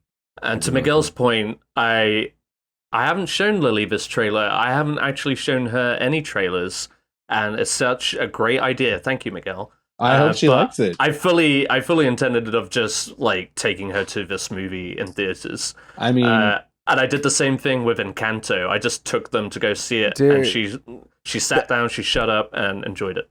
I love this dynamic that Miguel's family is full of spoilers. Like Miguel's just spoiling left and right for his kid, and then Ed is like, "You're not seeing any trailers. You go to the movies that I take you to, and you're not knowing anything that's happening." You know what? Yeah. I don't hate that. because there's like a good magic. Dynamic. Ed and I, we kind of butt heads about the whole like theater experience, but like for kids, it is just what it is. Like you go, you see these movies, and it's an experience. It's an experience, and it's a treat. While I would maybe prefer to sit in my bed and watch a movie, I would absolutely love to take my son to go see a movie. You know what I mean? So, and Lily Ball will throw down a large bucket of popcorn by herself. Good for her. Absolutely, she's a monster. Like towards the end of Encanto, she ran out of popcorn and was trying to take my chocolate raisins. Amazing. And I was not having it. Anyway, moving on. We're going to number 3. I have a feeling I don't know, maybe not, Ed. We have the same one. We'll see. My number 3 is going to be Thor: Love and Thunder, July 8th. Ooh. As much as I love Marvel movies, I just don't think it's going to be number 1. I've never really seen it. I've never seen a lot of Marvel movies take the number 1 spot sometimes. It's kind of hard. But they are because it doesn't reach out to everybody. Yeah. To your point, like that's in my research. But yeah, Thor Ragnarok only raked in about I think it was like less than 850 million worldwide. Internationally. Yeah. But I think because of the love of that movie, and then coming off of movies like Spider-Man: No Way Home and stuff, I think, and also like the growing affection for people like Taika Waititi, I think this is going to draw maybe more, and domestically it'll be interesting to see how it pans out. But I think this movie has a lot going for it for sure. So that's my number 3, Thor: Love and Thunder. Ed, what do you got for your number 3? Okay, my number 3, and I wish Miguel was here for this. My number 3, there he is. Miguel, we got you back. All right, you got to hear this. I'm here. My number 3 is actually Minions: The Rise of Gru. Whoa! Shut the and can I tell you why, Ed? Yes. Because no. All right. Well, internationally, Minions, Ed. and the last couple of Gru movie. Oh, hey, baby bird. Minions and the last Despicable Me movies have each made over $1 billion in the box office, which again, in my research, they've made more money than the last couple of Pixar movies. And that's because they have more of a public outreach in overseas countries. Now, whether that's going to reflect domestically, I don't know. That's fair. That's fair. That's a fair. That is a fuck up that just happened. That I did throw you a curveball because I feel like that's all right. And I should have specified, but that was my going into it because I mean, I don't want it to make that much money.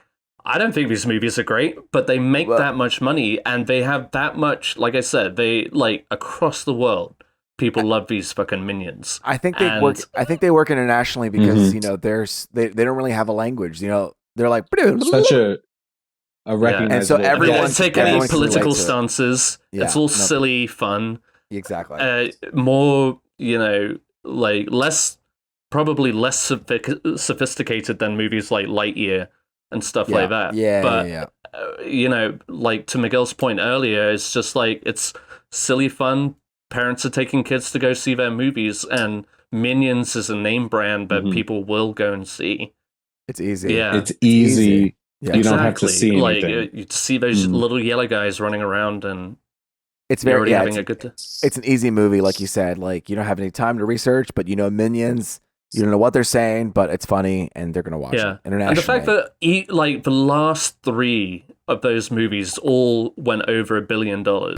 Like that used to be like news breaking. So yeah. Here, go ahead, Miguel. Definitely, the only thing box office number wise that like me and Kristen were going back and forth on is it's so hard, and I don't think it's happened too often yet. Obviously, like there's been a couple of examples, like Spider-Man, maybe Doctor Strange. Movies don't tend to hit billions of dollars just yet. You know what I mean? So like whereas a movie would have made $1 billion before the pandemic, it's not, to me, is not a guarantee that it's going to make $1 billion. No, as opposed to like if it made $1 billion in 2016 and it made $1 billion in 2019, I'd be like, absolutely, it's on track. But because of the pandemic, some of these are. I totally agree. And again, like I keep saying it, it's just like the whole international perspective was where I was coming from. Yeah, sure. I said, like these movies made more than the last couple of several. Like I think the last Pixar movie to cross $1 billion was Toy Story 4. But the Minions each had gone over $1 billion. Like surpassed Toy Story 4 even. Yeah. So absolutely. that was my whole mindset about it. So I think again that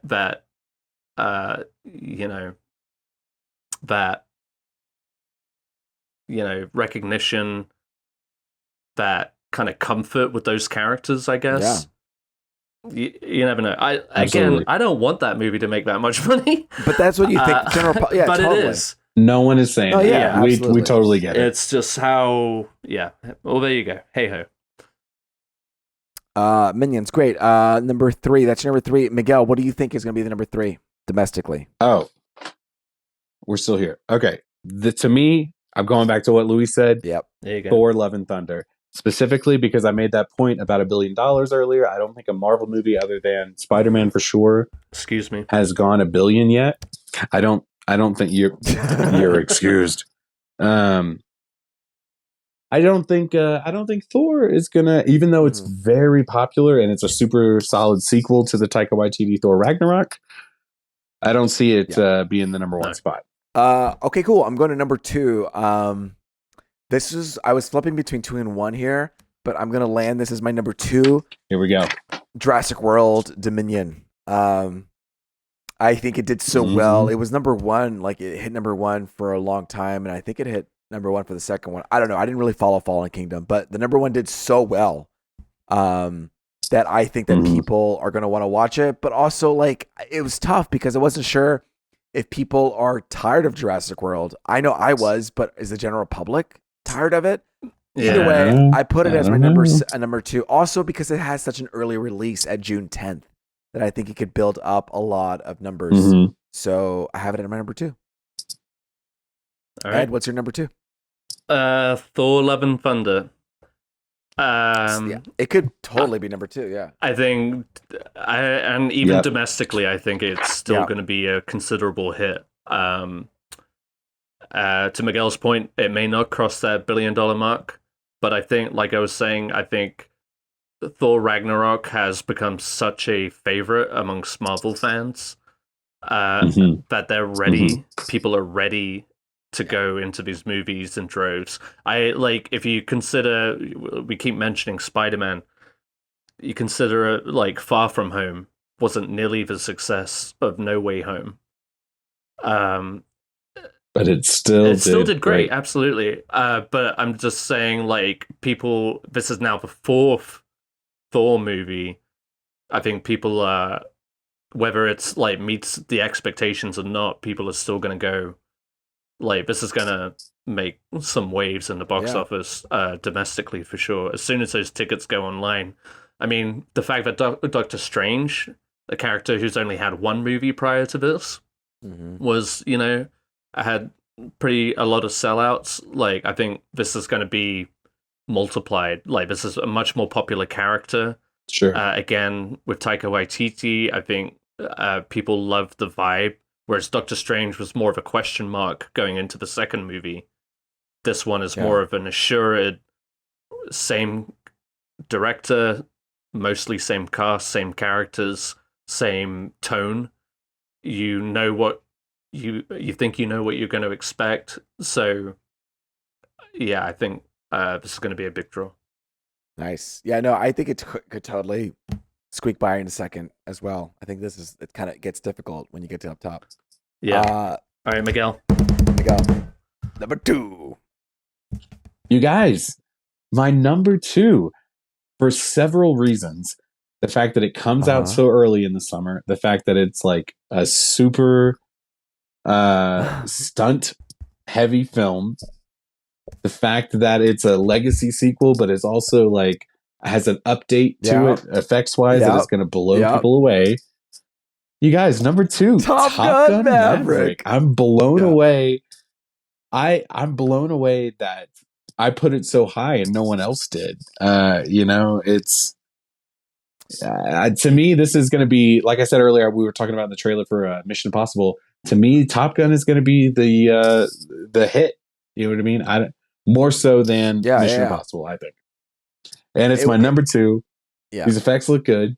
I'm ready to see it. I'm trying to take my dad to go see this movie. You know what I mean? He doesn't see any movies. You know what I mean? I'm just I'm coming home. Let's go see this movie. It's coming out on Memorial Day weekend, and I was struggling as far as the placement of it goes too. But it's getting great reviews, and I feel like it's an American movie, obviously. But it's a great placement for it. Bro, I'm just saying. All right, number 1s. My number 1, I think, because it did so well in its other iterations previously, and I feel like it's getting some social traction as well, that it's going to be Pixar's Lightyear. I think it's coming out June 17th. Gosh. I feel like a lot of people on social are interacting with it. I think it reaches adults and young kids in space. Your son wanted to watch it, and he's 3 years old. You know what I mean? It gets you at a very core place. And Toy Story 4 did really well. Toy Story 3 did well.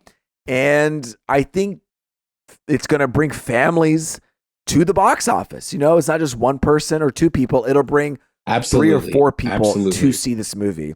And so I think with the early release, the Toy Story and your kid is into it, I think it's my number 1, Lightyear.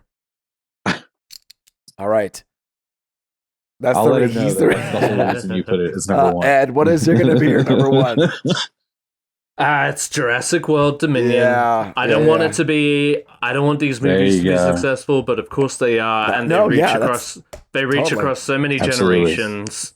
Who doesn't want to go see dinosaurs on the big screen? And absolutely. The last 2 both scored over $1 billion in the box office. That's right. So I don't think that popularity is going to diminish, even if people weren't so hot on the second one. People want to see it, and I think the studio knew that when they brought the fucking old cast back. So, if anything, this is the end game of Jurassic Park. People are coming to see their generation's heroes facing off against dinosaurs. I would like to piggyback if I can, and just say that this is also my number one pick. I know I was talking shit about $1 billion movies just like 3 movies ago, but Jurassic World has consistently made $1 billion. I feel like if any solid franchise is going to do it, it's Jurassic World, especially because they're bringing everyone back, and it seems to be like a culmination of this whole story. Whether I think it's good or not, whatever. Are you guys going to watch Jurassic World Dominion? Here's the deal, and I've said this before. I told Kristen at the end of the second Jurassic World movie, Fallen Kingdom, we were in the theater. As soon as the credits rolled, I leaned over to her and I said, I don't want to see Jurassic World movies in the theater anymore. This is not good. This is bad. But I'll say this. It's been a tradition. We saw the first one like 5 times in theaters. Me either. But yeah, I'm saying. Are you going back on your word? We did it, but we did. So I'll say this: as it's my number one movie, I'll go see it in the theaters. I told Kristen that tonight. We gotta go. Man, Ed, are you going to see Jurassic World? I don't love it. Well, I never saw the second one. I probably will. Maybe just watch it just to finish out this nightmare. And I don't know. I'll see what happens when it comes out. Honestly, like I'm not gonna go first weekend for sure, because I just don't care. I have no excitement for these films. This is the thing. We now have a podcast where we have to talk about moviys. And excuse me, I think I've done very well about seeing these movies in a timely fashion. Yes, you have. Don't attack me like that, okay? So I know because I don't get me wrong. My curiosity is piqued, but I was not keen on the first one. The second one, I never, like I said, I never saw all the way through. I saw the opening, and that was about it. And me being the curious guy that I am, I'll probably watch the second one here before the next one releases. And maybe I'll get my ass to the theaters. I don't think I can take Lily to go see it yet, but no. Okay, good. I think if we didn't do this podcast, I probably would not have seen this. I hold this in the same regard as Avatar. Absolutely. As far as like my hype for it. Yeah. I love Jurassic Park. It's gonna be successful, but you don't necessarily. Exactly. I'm not going to be getting in line to get those tickets opening weekend.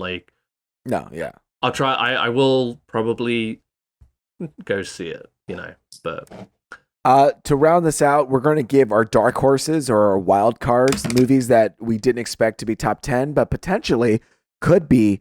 They are low scoring points movies. So I'll give my 3 movies that I think will be wild cards that could potentially be top 10. Marcel with Shoes On comes out June 24th. Oh man, I think that might get a little, if it does really well, I think it might surprise people and it could get people into theaters. Could be the indie darling of the summer. Exactly. It could squeak by Black Phone and it could take number 10. As much as I love Bob's Burger movie, I think it's in my dark horse. It's, people can just watch it on TV, so maybe not a lot of people are rushing into the movies. But again, it is in my what's it called? Wild cards. My last one is Where the Crawdads Sing. I actually ended up reading this book for book club for something. And it did have a big following. So I'm only thinking that the Crawdads heads go in wanting to watch it, support it, and see what's up. It had such a big kind of following when the book came out. So who knows? When it comes out in theaters, it may pick up some steam. Ed, what do you got for your dark horse wild cards? Well, I mentioned earlier that I think that Buddies could be like a little in the same vein as Marcel. It could be one of those like cult followings where just like if it turns out to be good, word of mouth will spread. And A24 movies, man, there's a certain quality Mhm. about them that brings in audiences for sure, and I think this is, especially with the cast that it's got, I think it could, and the subject matter for that matter, I think it could bring in the crowds. And then my other one, Luis, I think you mentioned it, Black Phone. This could be like the summer horror hit, like the more mainstream one. So those are my two horror movies are my wild cards. There you go. Miguel, finish on up. What are yours? Okay, so I went ahead and I was just looking at this list today, going off of vibes. And one of the ones that I thought, okay, this could do well, and I might not. I mean, even if it's not one that I would go see, Crimes of the Future. Ooh, yeah. We were talking about it earlier. I definitely think that's going to be one that's like a sneaky link. That's, I mean, I think this was the movie that has Kristen Stewart in it, and it's like, okay, kind of like Robert Pattinson. You know what I mean? Like they are each growing. I think David Cronenberg worked with Robert Pattinson too in another movie, didn't he? Yeah. So he picked up the Twilight movies, and he's like, twice actually. He knows what he's doing. Yeah. No, I think this is definitely one of those dark horse ones. I'm putting Bob's Burgers here, but only because it comes out the exact same weekend as Top Gun. Yeah. And I just think American audiences are going to go to Top Gun more so than they're going to go see a cartoon, just because people have that mindset about animated films. Although, like I said, I saw a clip of it earlier and it's fucking hysterical. So I'm excited for it and I hope it does well. And I'm throwing it here, Ed, just because, again, we said it's the end of August, 3,000 Years of Longing. I mean, it could come out that weekend and absolutely blow everyone away. I hope it does make well. Enough to etch it in under top 10, maybe. Yeah. Maybe. Fingers. I mean, absolutely. Literally, that's my hope now because of the whole domestic thing. But and also, sorry, more so the release date on this. I didn't take that into consideration. Like I said, I'm putting my money on Beast. That's the other Idris Elba movie. If Sonic 2 had come out over the summer, I would have put it on Sonic 2. Yeah. Okay, here we are. So this is our summer movie wager, and I'm going off the point system that is made before me. So I'm going to tell you the point system real quick. I didn't make it up, but this is the game. If you get number 1 or number 10 dead on, you get 13 points. Okay. 10 points for number 2 through 9 dead on. 7 points if your pick was only 1 spot away from where it ended up. 5 points if it was 2 spots away. And 3 points if your pick is anywhere in the top 10. And then you get 1 point for each dark horse pick that makes it into the top 10. So this was a point system made previously. Okay. Yeah. So we're just going to follow it and see how it goes. I'm excited. I tell you what, let's get a nice little infographic for our viewers and also for Miguel. You want me to make an infographic for this on the YouTube? I could do that. That's easy. No, let's see. No. Oh yeah, we can put it on social media. That's right. At Punch Drunk Nerd, Instagram, and check it out. That's right. All right, great. So we are going to roll right into Chip and Dale Rescue Rangers. This is directed by Akiva Schaffer, the guy who did Pop Stars, part of the whole Lonely, what's it called? Lonely Island. If you've watched Chip and Dale back in 89 and 92, it was super big as a kid. So this is 30 years after their popular television show ended, and they're living 2 very different lives. But then, oh no, a cast member of the original series goes missing, and that reunites them to save their friend, Monterey Jack, the cheese-loving rat. It's got Andy Samberg as Dale, John Mulaney as Chip, Kiki Lane, Eric Bana, Will Arnett, J.K. Simmons, Seth Rogen, and Tim Robinson as my new favorite character, Ugly Sonic. Yeah, I mean, I don't know what you guys think about Chip and Dale. I mean, especially I'm interested because you guys have kids and you saw it with them, and so what did you think of it as like the whole parent-kid experience? Go ahead, Ed. Well, going like on paper, this movie sounded dumb. Like I didn't have many nostalgic feelings towards Chip and Dale. Like, I do remember watching that show as a kid, but it never, Disney's remaking so many things these days that you're just like, all right, whatever. Straight to Disney Plus too.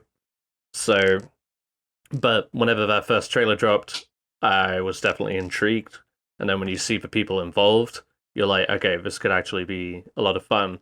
And I think it was. Is it a great movie? Not necessarily, but it was a fun ride. We had good chuckles throughout. Lily was quite taken with it. I'm sure she didn't understand a single fucking reference, but Right. she was still into it, I guess. So I mean, that's a win, right? But yeah, it was surprisingly funny, and it's surprising in ways that you didn't think Disney would go to in something like this, and maybe because it was something that nobody was asking for, that they were just like, yeah, just do whatever the fuck you want. Let's see what happens. Yeah. And I think it paid off really well, and I think this will be like one of those movies that's just kind of like it's not going to make its mark really anywhere, but it's just going to be a fun watch for a lot of people who give it a try. All right. Yeah. No. Miguel, what is, as a fellow parent, how did it do for you? Yeah, my son, he's not feeling too well this week, so he definitely enjoyed just kind of like sitting down and watching it as he was getting better. I was cracking up on it. I thought it was hilarious. I mean, the story itself, Ed's totally right. It's something that if you were to be like, here's a Chip and Dale movie, do you want to watch it? I would probably be like, no. But the trailer was really good, and I mean, every bit I feel like landed as I was watching.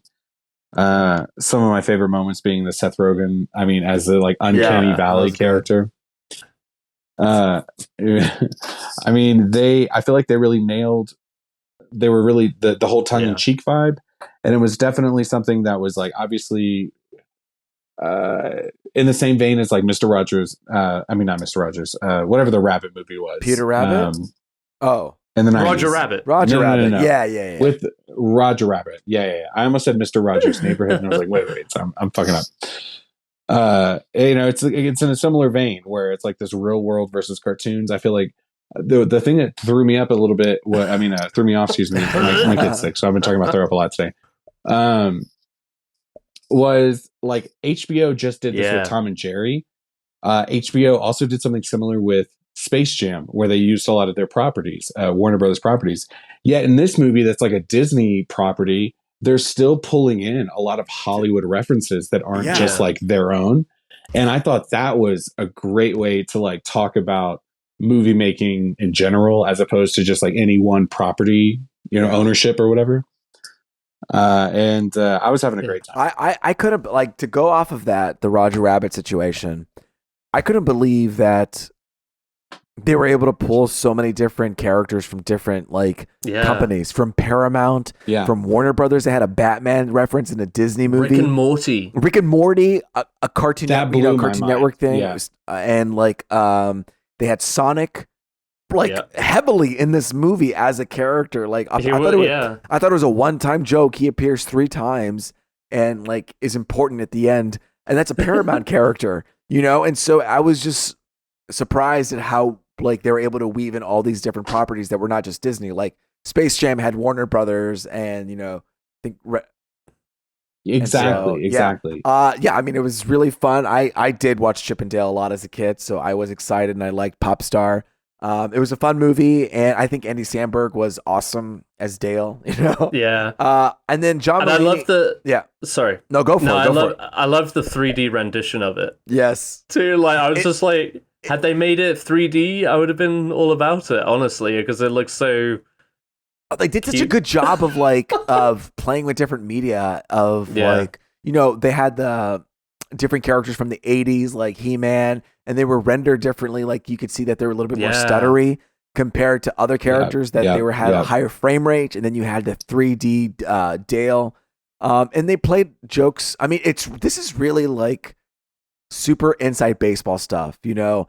That's why I'm so curious to see how this ages, because this perfectly fits for this time.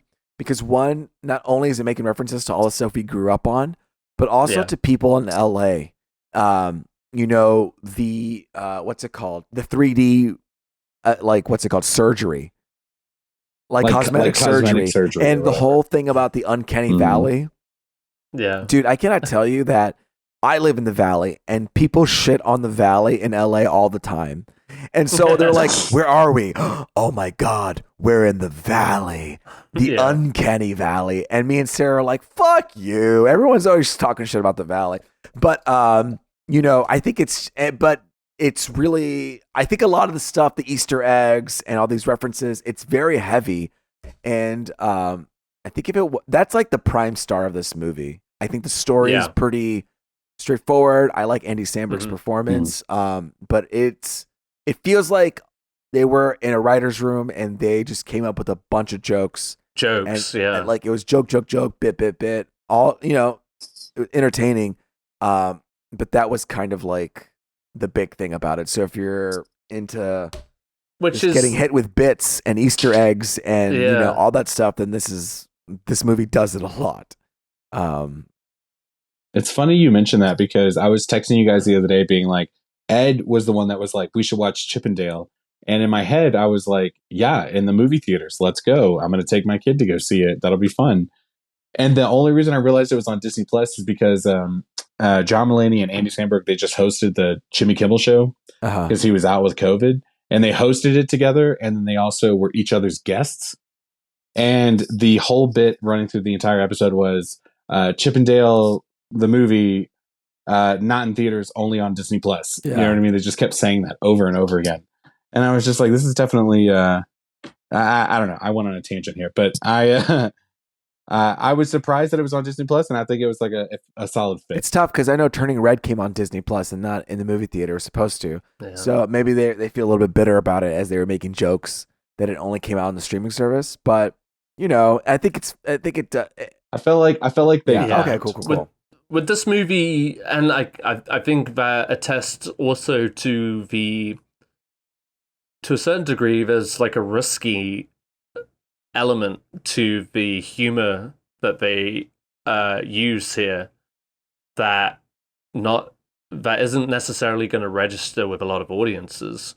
So I think that it's prime for something like Disney Plus, where people can either drop in with their kids. And like I said, I feel like so much of the humor probably goes over the kids' heads. And this is more of like people who actually grew up with the show, and also these other animated characters, like seeing like a grown-up Peter Pan who didn't make it in the world or whatever, and voiced by Will Arnett. And like the fact that the threat here is that these characters getting turned into bootleg copies, like the young fish girl and the prince or whatever, for the Little Mermaid. Like, how many kids are honestly gonna just like look at that and laugh? You know what I mean? That's what I mean. Like this I was so curious to hear your guys' opinion, because you have kids, and so like, did they enjoy it? Because I feel like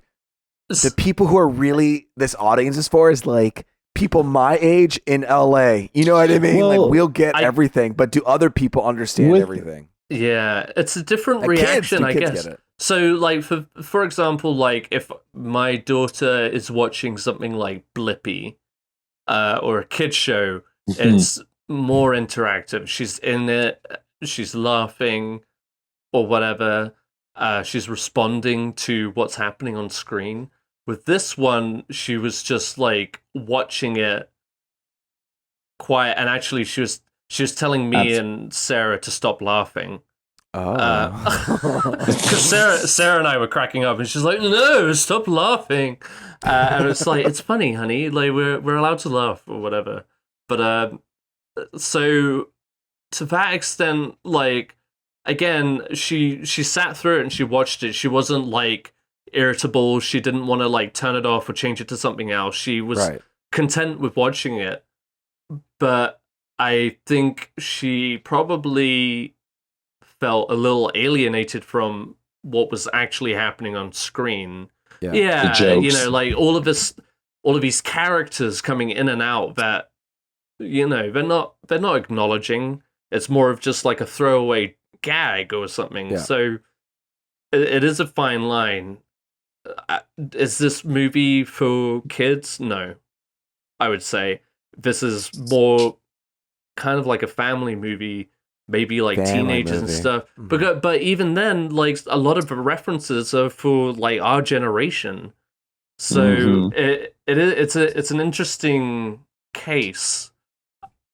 Yeah, you know, I enjoyed it. Me and Sarah both enjoyed it. It was a good romp. I'm glad we watched it, kind of thing. It was fun. Sarah didn't know what she was getting into.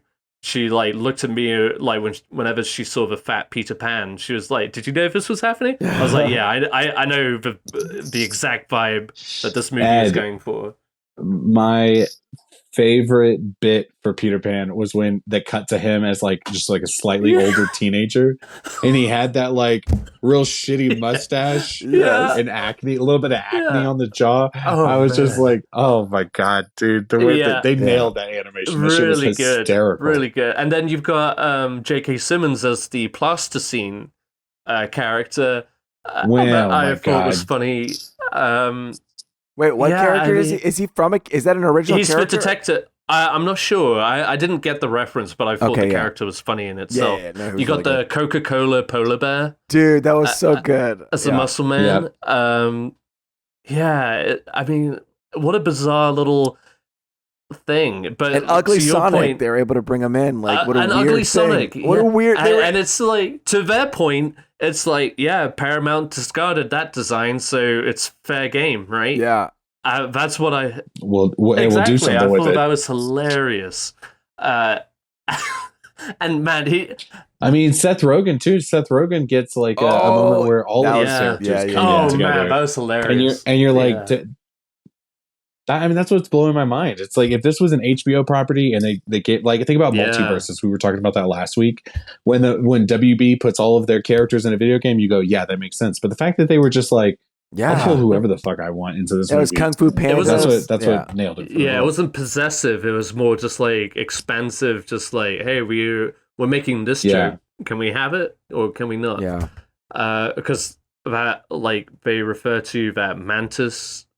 From Kung Fu Panda, which is a DreamWorks property. Yeah. I can't remember what Monsters vs. Aliens was from. Sony Picture Animations. So, I mean, they're drawing from a lot, and I guess it's Disney, they can afford these things, but I guess that's also, what's that law that, like, SNL gets away with? It's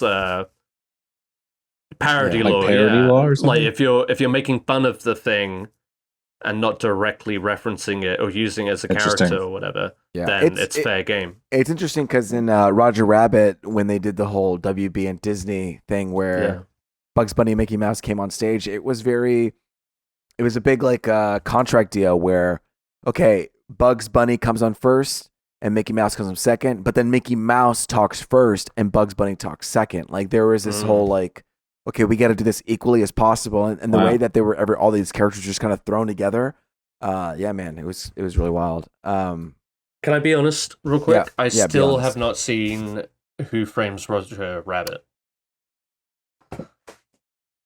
Wow, have you seen Who Framed Roger Rabbit, Miguel? Wow, have you seen it, Miguel? I mean, I saw it when I was a kid. When I was a kid. Okay, like I don't remember it, but I definitely. But you do remember the third act, right? I won't spoil it for Ed, but the last part of the movie, because that scarred me as a kid. That scarred me as a kid for some reason watching that final like act. Do you know what I'm talking about? What? No, I don't remember. God. No, I don't remember that at all. I was afraid to watch that movie because of that last part of the movie. Well, you know, if I win the summer movie wager, then I might just waste it for you guys to watch it again, because. It was a good time. Okay, let's go. What did you guys think of John Mulaney as Chip? I thought he was suitable for the character. Okay, cool. That's all I want to know. Okay, I really liked him. I know he's on social media. He's in the news lately. What's he doing? I actually have no idea what's happening with him in the news. He's Oh, Is he okay. canceled? So just recently, he did a show in, I want to say, DC, and he brought out Dave Chappelle. And people were upset that Dave Chappelle was on the show because they weren't, they paid to see John Mulaney, and Dave Chappelle has all this quote unquote transphobic material. And so they were saying that John Mulaney was transphobic because he brought Dave Chappelle out. I was going to say John Mulaney just came to Colorado a month ago, and he also did the same thing where he brought Dave Chappelle out. So I was surprised that people didn't know he was doing that. But as far as this movie goes, that's what I meant to get to. I thought he was hilarious. I think John Mulaney is really funny. One of my favorite lines of the entire movie was when he was like, "Oh, I've got a message on my machine. I don't like that." You know what I mean? Like, that shit was hysterical to me. And he has a big dog, which I don't know, tickled me. Also, that dog should not be in that house. That dog should not. Sad. That dog is trapped in that tiny home. It needs to be. Yo, when he talked about, oh man, she's probably peeing all over the place, I was like, you mean like literally where she lives? Like, the dog lives in a kennel. She's so big in this tiny little. Yeah, I don't like it. No, but haha, it's funny. Yeah, no, I think Chip and Dale, we did it right. We talked about it. Yeah, hey, good job, you guys. Perfect. So now we're going to jump into what we're into. At the last segment, Miguel, what have you been into anything? Have you been reading or watching, or or has it been a busy week? Because thank you for asking me if I'm reading anything, because that feels like you think so highly of me. No, I'm not reading anything currently. I have been keeping up with Degrassi, but I'll talk about that a little bit more next week, because I don't want to just bog everyone down with Degrassi news. And I also need to finish. We haven't done Marvelous Miss Maisel yet, but we're going to finish that here soon too. So the things that I've been into this week, I've been into 2 video games. Ooh. Yeah, look at me. I've been busy. I have been playing this one game for a minute, and this other game I just got a couple days ago for the first time. So I'll talk about Hitman. Yeah. Ed, Luis, I have you guys not. ever played Hitman? I know about no. I feel like I played one of those games a long time ago. With me? Quite possibly. But it was one of those that got quickly swept under the rug because I was bad at gaming. That's fair enough. Ed, honestly, this is a game that I think if you had a console, you would totally love this game. It's very like episodic. Every level is its own thing. They don't do.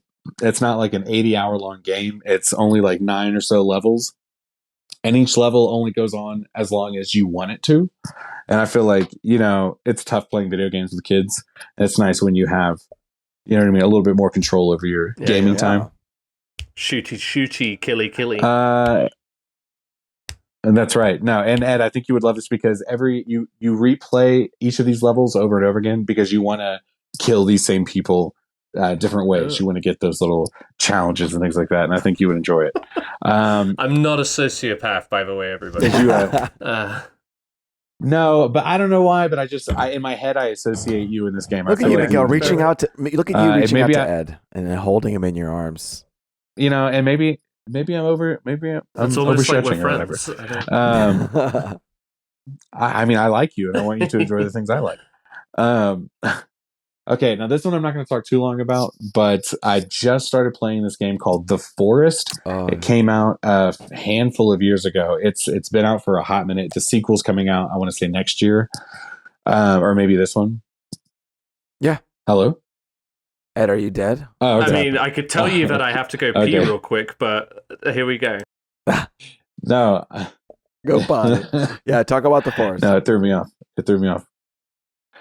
So no, I'm playing this game called The Forest, and it is like a horror game. The only reason I bought it was because it was on sale for like $6, and I had just read some thread on Reddit that was like, "What's the scariest game you ever played?" And someone mentioned this one, and it's basically you crash land on this island, an airplane crash, and then you have to survive living in this forest. But then right away you realize there's these cannibals that are going around, and all they want to do is eat you, and you have to learn to survive on this island and also like fight them off. And I'll say this: I'm only like an hour or two into this game, and I'm terrible. Oh no, really? At horror games. Bro, I'm like shaking every time I got to do something. Like it's one of those games where you're also supposed to explore the whole island and like get to know things, and I just can't do it. I spend like as soon as the day starts, I hang out in my area, and then when the sun goes down, I'm like, well, I'm gonna sleep right here until it's done. Is it like is it really spooky? Is And there like some scares? Like you have to like walk in the darkness kind of situation? so one of the things that I read that I was like, it's not going to scare me because I know it's coming now. But it happened to me as well. Like you do this, you're kind of like foraging or crafting. You're like cutting things down and like building things, and you get kind of distracted in that for a little while in the first hour or so. And then all of a sudden you look up and then there's like a cannibal that's been like following you this entire time and just like standing in the background. And sometimes they'll run up and attack you, and sometimes they'll just like kind of experience what's going on in the world around you, and then they'll run away. And it's absolutely terrifying. And like I said, I suck at horror video games, but I'm going to try my hardest to finish this one. Let me know. I wonder. Yeah, I mean, this looks a lot of fun. I'm looking at it. I'm looking at some images.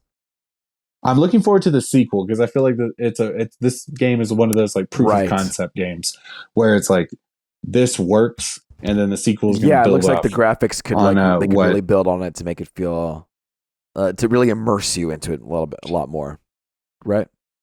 Absolutely. And this is a PS4 game. Wow. I'm playing it on a PS5 for the first time. You know what I mean? So I'm not holding anything against it. And like I said, I'm scared shitless the entire time. Wow, look at that. It says October 2022, Forest 2. Sons of the Forest. Okay, I'm going to try to have it done before then. All right. Hell, let's do it. Ed, you got a long list, buddy boy. What do you got? I always do. I think I take this, what have we been into too literally? No, it's good. Okay, so in passing, Sarah and I have been watching Murder, She Wrote every night on Peacock, which is the 80s TV crime series of Angela Lansbury. I've never seen one episode of that. We've just been having a laugh with it. It's like weirdly animated for a like a murder mystery story. Yeah. Like the score for it is just very quirky. Even though like people die in tragic ways, and we've just had a laugh, predicting who dies or who's the the murderer, and we're usually wrong because this show definitely has a knack for like going way left field. Yeah. With the actual perpetrators, so it people that they never really introduced or got into. It's just like, oh, it was actually that guy who was just happened to be in the background earlier.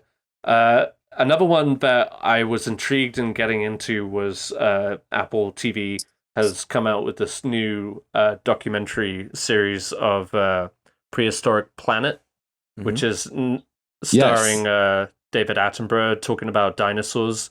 It kind of very much in the same vein of Walking with Dinosaurs. Did you guys ever watch that show growing up? It was like a BBC nature channel. Anyway, so I was excited for this. We all watched the first episode as a family. Lily decided it was too scary for her, but I was going to say it's like visually very stunning, of course. And you know what? I learned that Tyrannosaurus Rex can or could swim, which I never knew before, and they've never explored that in anything. So you learn something, and I'm here to watch the rest of it. One show I've been really getting into was Under the Banner of Heaven, which is on Hulu. Have you watched it? I've watched, I think 3 episodes of Under the Banner of Heaven. Yeah, I'm all caught up with episode 5, but there's at least one more episode still to come, which I think releases tomorrow. Basically, it's based on the true story around this murder in a Mormon community back in the 80s, where a mother and her infant child were tragically murdered. And the show does a really good job at not giving in to showing that, depicting that violence, which I think would have been like a stretch too far. because nobody wants to see that really. Yeah.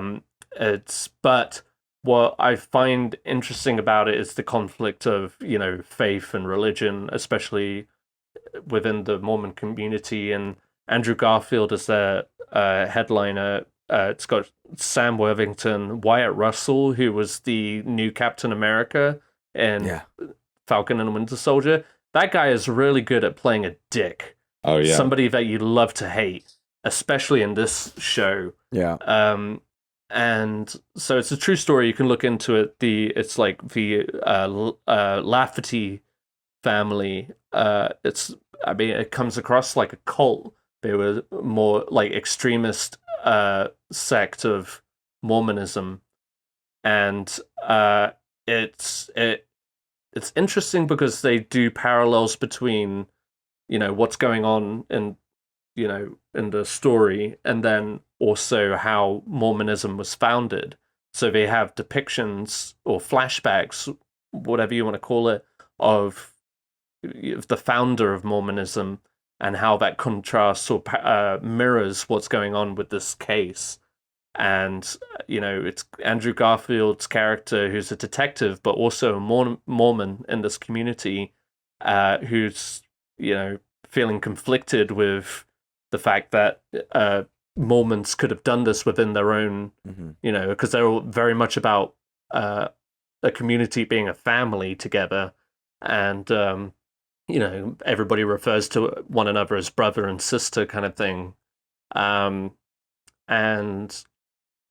yeah, it kind of poses the question, like, how far would you go as a Mormon, right? Something like that, because he's a Mormon. I mean, basically, and they're kind of doing these things in the name of being a Mormon. He's like, well, and the gray areas, the gray areas too. He doesn't agree with their actions. Yeah, because they're more, naturally, because it leads to murder, but they also lean into like this family. They like these brothers got into like polygamy and stuff like that, but right. Which like Mormon, like the main Mormon sect had like shed itself from a century ago or whatever. So polygamy obviously is a very controversial topic for them, and I mean it's been kind of like a fascinating thing. And I think it's also fascinating how Andrew Garfield has done a number of these kind of character roles where they're challenged with these characters that are challenged with their faith or come face to face with contradictions of their faith. He did that Martin Scorsese movie Silence. He had that movie. He did that movie last year with Jessica Chastain, The Eyes of Tammy Faye. He also was in Hacksaw Ridge, where his character was a conscientious objector but he partook in World War II because he wanted to save people. So he never used a gun, kind of thing, and that was all based on his faith. Then I feel like I'm missing one too. But anyway, I think it's interesting that he's been drawn to these kind of roles, and he plays it really well. Because obviously he has such like a boyish charm about him. Yeah. And so when you see that character who's a detective facing like an actual murder case, and watching that struggle, I've been enjoying it so far. And the last episode definitely leads, even though it's a true story, it leaves on a pretty good cliffhanger. So yeah, I've been enjoying that. And then the big one I want to talk about this week is Alex Garland's new movie Men, which I'm so bummed that I didn't see it, because I want to have this conversation with you, but I will watch it and we can talk about it again. If you'd prefer to save it, we can. I just you can give your initial thoughts and then we can chat. Alex Garland is definitely one of his people. I love that movie Ex Machina. Yeah. And then I know he basically had a major role in that movie Dread. I did see Annihilation in theaters, and that one was definitely one of those more abstract, take from it what you will kind of movies. He definitely just gives you challenging stories that kind of leave you not necessarily satisfied, but intrigued. And it's all very thought-provoking. This one is... I'll try not to go into spoilers, but it had me for the first 2/3 of the film, and then in the final act, it gets so abstract and very graphic and intense in what it's trying to tell. Like, some of the imagery is just like burnt into my brain. It's just so fucking intense that like I left that movie like thinking like why, like what the fuck did I just watch?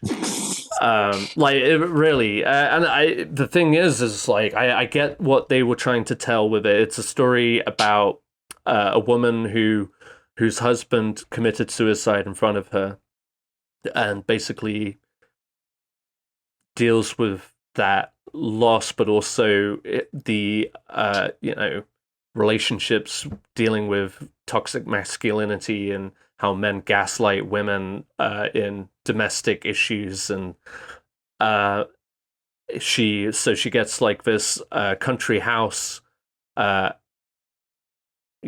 a week or whatever, and all the men in this village are played by the same actor, Rory Kinnear, who we were talking about Black Mirror last week. He was in the very first episode of Black Mirror where he played the Prime Minister who fucked a pig. And let me tell you, this movie doesn't do any favors to his to that. But let me also say that guy has to be one of the bravest actors.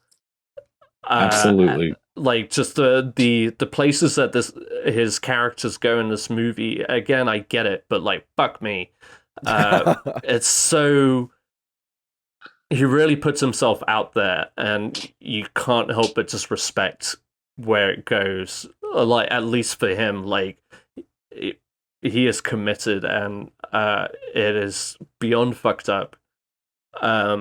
I really do hope that one of you do get to watch it just so we can have that conversation.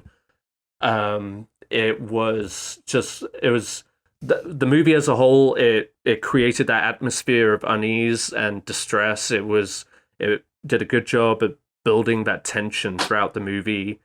And visually very beautiful, like we've come to expect with an Alex Garland film. And to that extent, even A24 films. I mean, this is very much in that. It just went a little too far for my liking, to where it's not a movie I think I ever want to see again. Right. Okay. And whilst everybody involved in it was very good, I can only imagine the trauma that fucking Rory Kinnear had to deal with, but also like the fucking editors and the visual effects artists on this movie had to deal with. I guess that's all I can say about it. But it's an interesting one. If you want to be challenged in that kind of way, if you're into that sort of thing, go out and see it.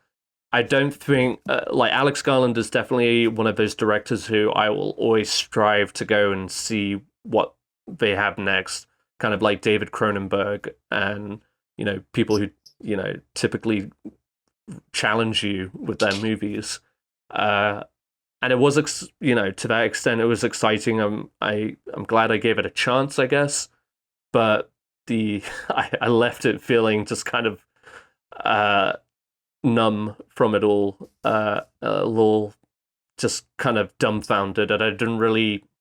There's no satisfaction to take from it by any means. Yeah. So it yeah, that's what I got. Well, I mean, either way, I'm sure yeah. it's gonna be controversial for a lot of people. It's gonna upset a lot of people, for sure. So, I think hearing you talk about it still hasn't stopped me wanting to watch it. I think I do want to experience it and see what he has to come to the table, even if it is uncomfortable. I think, cinema should be uncomfortable at some points and have us absolutely. But I understand also like not wanting to see a movie. It's like, hey, I experienced it. I get it. Moving on. I did it. I understand you. I feel you. Exactly. We're good. Yeah. This isn't like a Sunday afternoon rewatch kind of movie. Yeah, it's not like I woke up drunk on Sunday and now I'm going to turn on Men to make me feel better. Yeah, exactly. Oh, yeah. There's nothing to make you feel good about this movie. And just go into it just knowing that it will test you. Okay.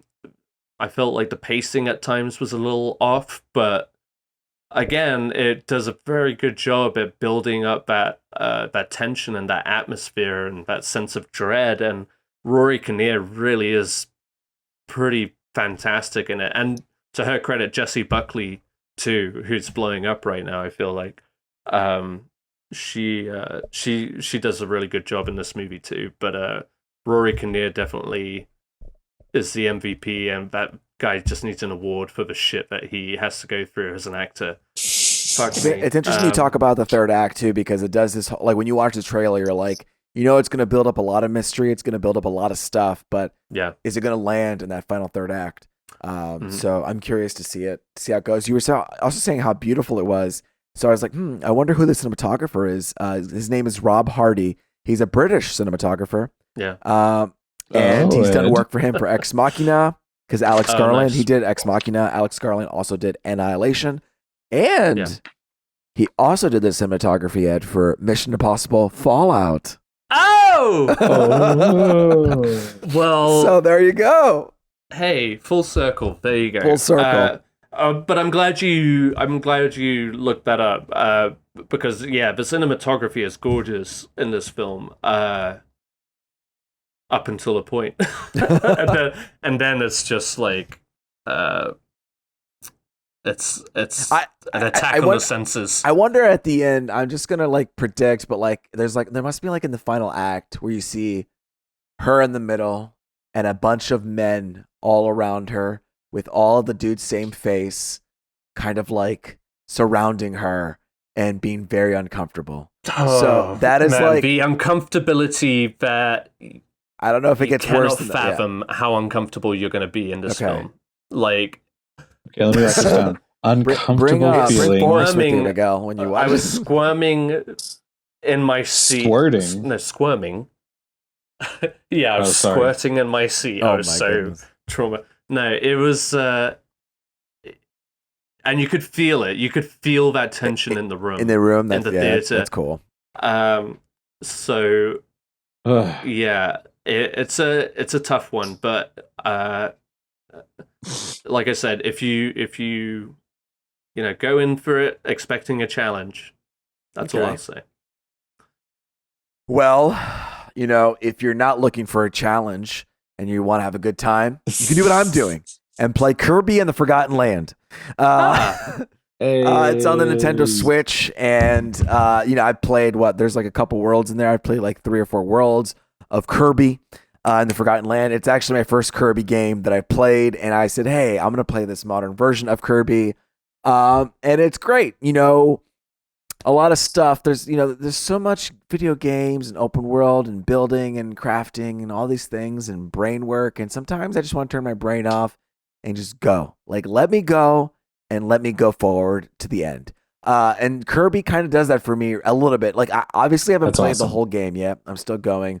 But with Kirby, I feel like it's very simple, and I'm not mad about it, okay? I think there are more difficult games where I feel like obviously it takes effort, and I will play those games when I have the time, and I can cut out like an hour or 2 so I can dedicate to like, okay, we're doing this. Let me think about it. Let me be very cautious about my choices. I want to make sure I'm doing things right. I always panic about doing things wrong when I have so many choices, which is why I'm fearful of open world games. But Kirby in the Forgotten Land, you get dropped in. It's very direct, and you just get the mission done.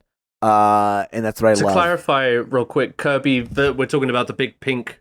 The big pink thing that likes to suck up. He likes to suck. Oh, yeah. And so, and he sucks a lot in a good way. So he's like, he sucks up a car and you become a car. You suck up a vending machine and you can move around. You can suck up being stairs. You can suck up different power abilities. It's kind of like in Mario where you pick up different hats and you can do different abilities.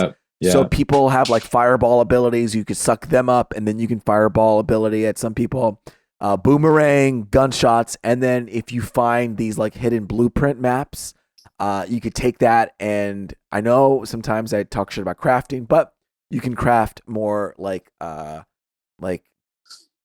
more like better versions of these like abilities. So, if you're boomeranging one thing and you find a blueprint, you can find a boomerang that like does infinite boomerangs or whatever. I don't know. That's not correct, but you get the idea. And it kind of helps because as you go on, you face more difficult people, villains. And so you kind of want to have abilities that can face off against them. And it's simple. I don't have to get all these points and then divert them to 6 different attributes. And that's what I like. It's like I'm going to the bathroom. I just need to play lever real quick. Boom, bam, boom. I get it done. Or I need to take a break. I put on Kirby on the Switch and I jump in and it's easy. It can be a little challenging, but it's fun. But I've been super busy with a shoot for work, so I haven't been able to see a lot of stuff. But I really, I want to watch Men.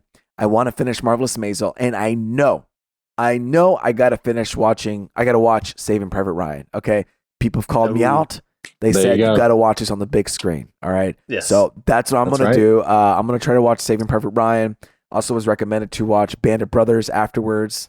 And I've never seen that. I did watch Band of Brothers as in high school, and I did like it. All of it? Or yeah, I think I watched all of it. I think I watched all of it. Now that you doubt me, maybe I didn't. No, I don't doubt you. I didn't love it. I don't know if I watched all of it. I think I did, but that was the first time I saw the redheaded guy and stuff.